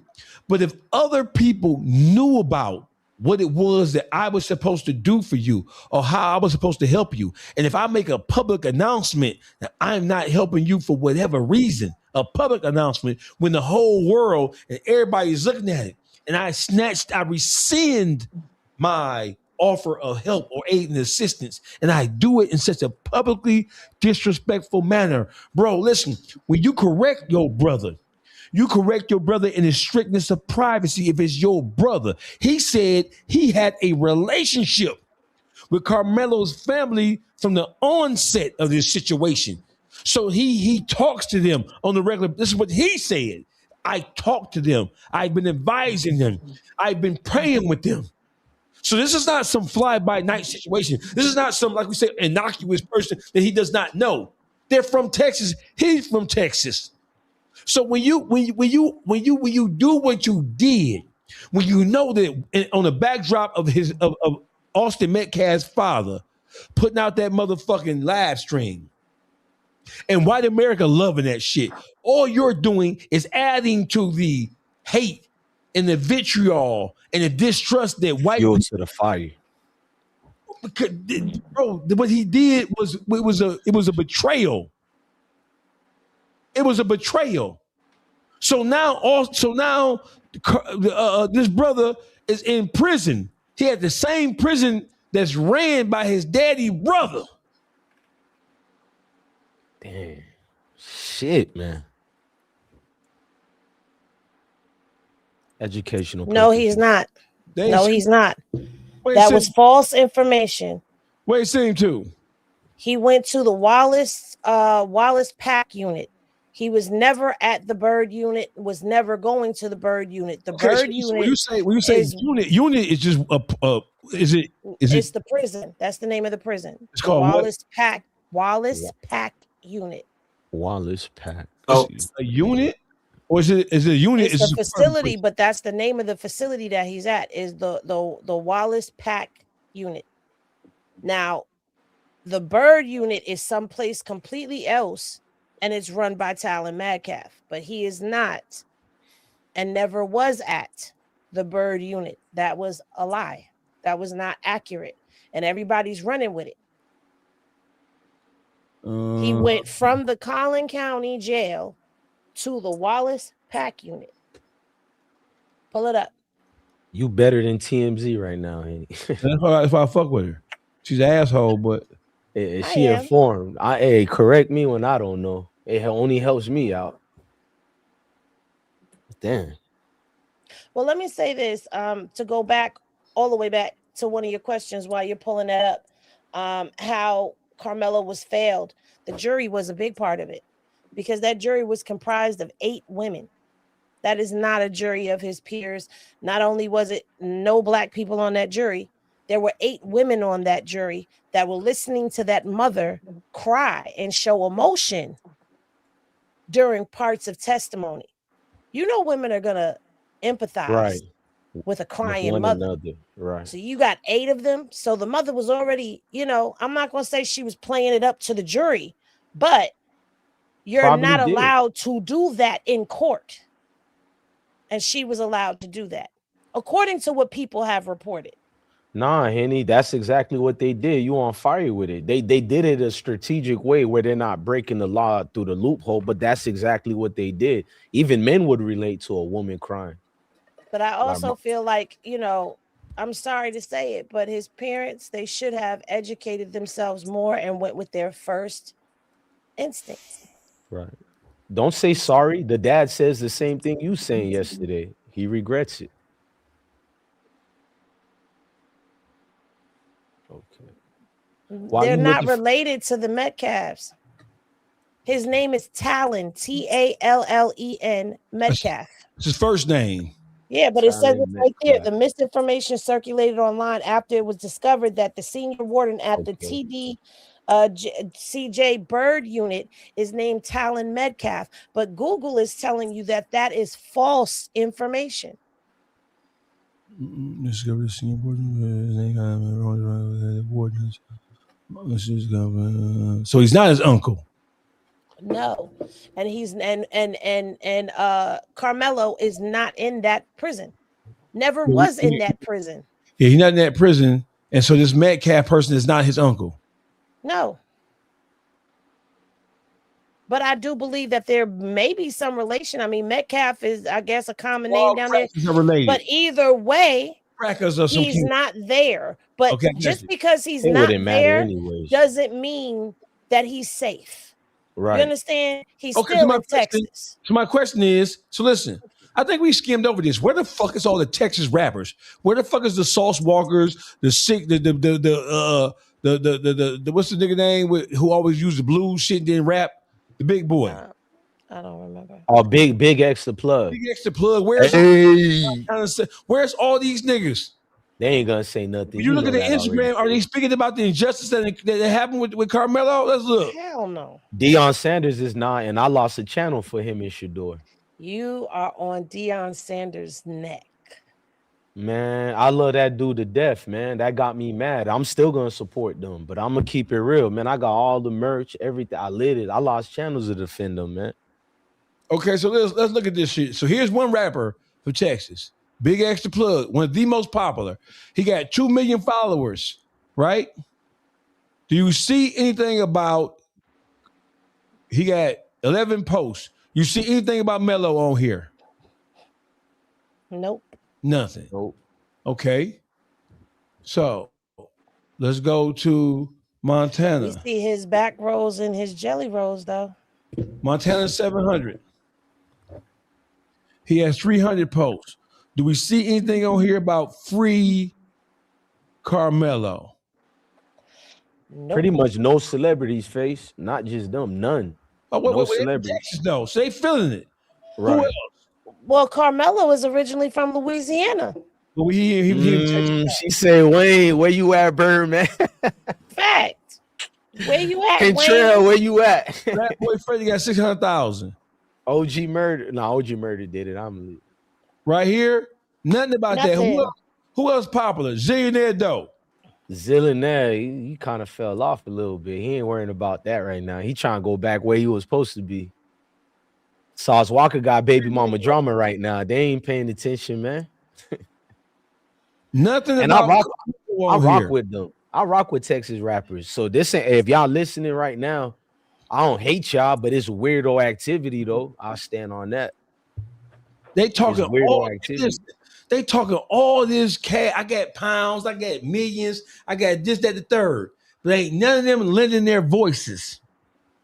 It's almost as sad as the rappers in Detroit not lending their voices to Allstar JR. You sure about that? Y'all looked together when it came to defend him. Tell me if I'm wrong, though, Face, because I seen unity, but I might be tweaking. Put the weed down. Put the crib. Who you see doing what? Did you say that again? I really see people like you more, though. I ain't gonna lie. What you say about my mama? Because you just talk about my mama by saying what you say about my mama. You see who doing what, or do you see me? Ain't it Detroit versus everybody? Nah, it's been you though. I ain't gonna lie. 100 grand. I see you the most. It's been Dawgface versus everybody, including Detroit. I see it. I see it. I see it. And you taking certain beefs where the average, you feel me, content creator. That's how I know you ain't no content creator. Like the average nigga ain't gonna take all that what I seen you in the background taking. So yeah, I see it. Hey, I want to say something to y'all before I go. I appreciate y'all for having me on. I don't know if y'all ever want me back on, just give me the heads up. I try to be better prepared. I definitely need to learn how to hook this mic up and all the other shit I bought that I ain't using forever. I got all this shit I ain't open yet. Motherfucking Lark mics, webcams, all that shit. I'll send Face a driver to give to you. When Blessed One send you that shit over, yeah, just send it over to me, bro. I like this. This kind of put me it give me a better understanding of how to be in a room with people. You know what I'm saying? Because one thing I can say about y'all that I like, because when I used to see these motherfuckers online, it's just everybody over. It's like so many people listen to respond and not listen to understand. And y'all did a good job at listening to understand. Y'all didn't do too much cutting nobody off either. So I'm like, that shit was, it was very simple. I know, Henny, I got you a little hot a little earlier in the conversation, but hey, we human. I'm passionate about what I say. I seen it. You know what I'm saying? Passionate. That's all. I definitely fuck with y'all though. And y'all do this shit for a long time. That's what's up. Nigga, my ass hurting sitting still this long. Yeah, we 3 hours in right now. Huh? We 3 hours in right now. That's good though. That's good. And every time I check the YouTube, y'all holding the audience. So that's great, man. That's what's up. I like this. I like this We setup and appreciate format. you, brother. Whenever you welcome to come back anytime you want to. You hear me? How often do y'all do this? Man, whenever Henny gives me permission, because you know she be Use a beating on me. goddamn lie, because he be on the run eating. So I it's whenever he free. So I'm starting. I'm going back out on tour. But even when I'm on tour, I have my equipment is mobile, so I take my equipment with me. So I'm saying at least once a week we get together and we have these discussions. And see, this was our first time, so the content was all over the place. Normally, it is more refined than this, but hey, it ain't about that. It's about getting the content out there, about introducing everybody to everybody's following. So it is what it is. I appreciate, and we all finna go. I'm hungry as some bit. All right, hey, face, hey, Too Real. If I ever see you and I'm in your area, we gotta link up. My twin, I'm a twin, Face. To let y'all know, I'm my identical twin. He don't got wigs, he got dreads. Just cause I know my face car, I can't do nothing fuck up or it'll go back to him. Right. So I gotta meet you in real life, Face, and I'm somewhere in Georgia. Let me know, and I'll link up with you. And Queen, I don't know, I like your spirit. I know God knows I got Sauce Walker baby mama drama.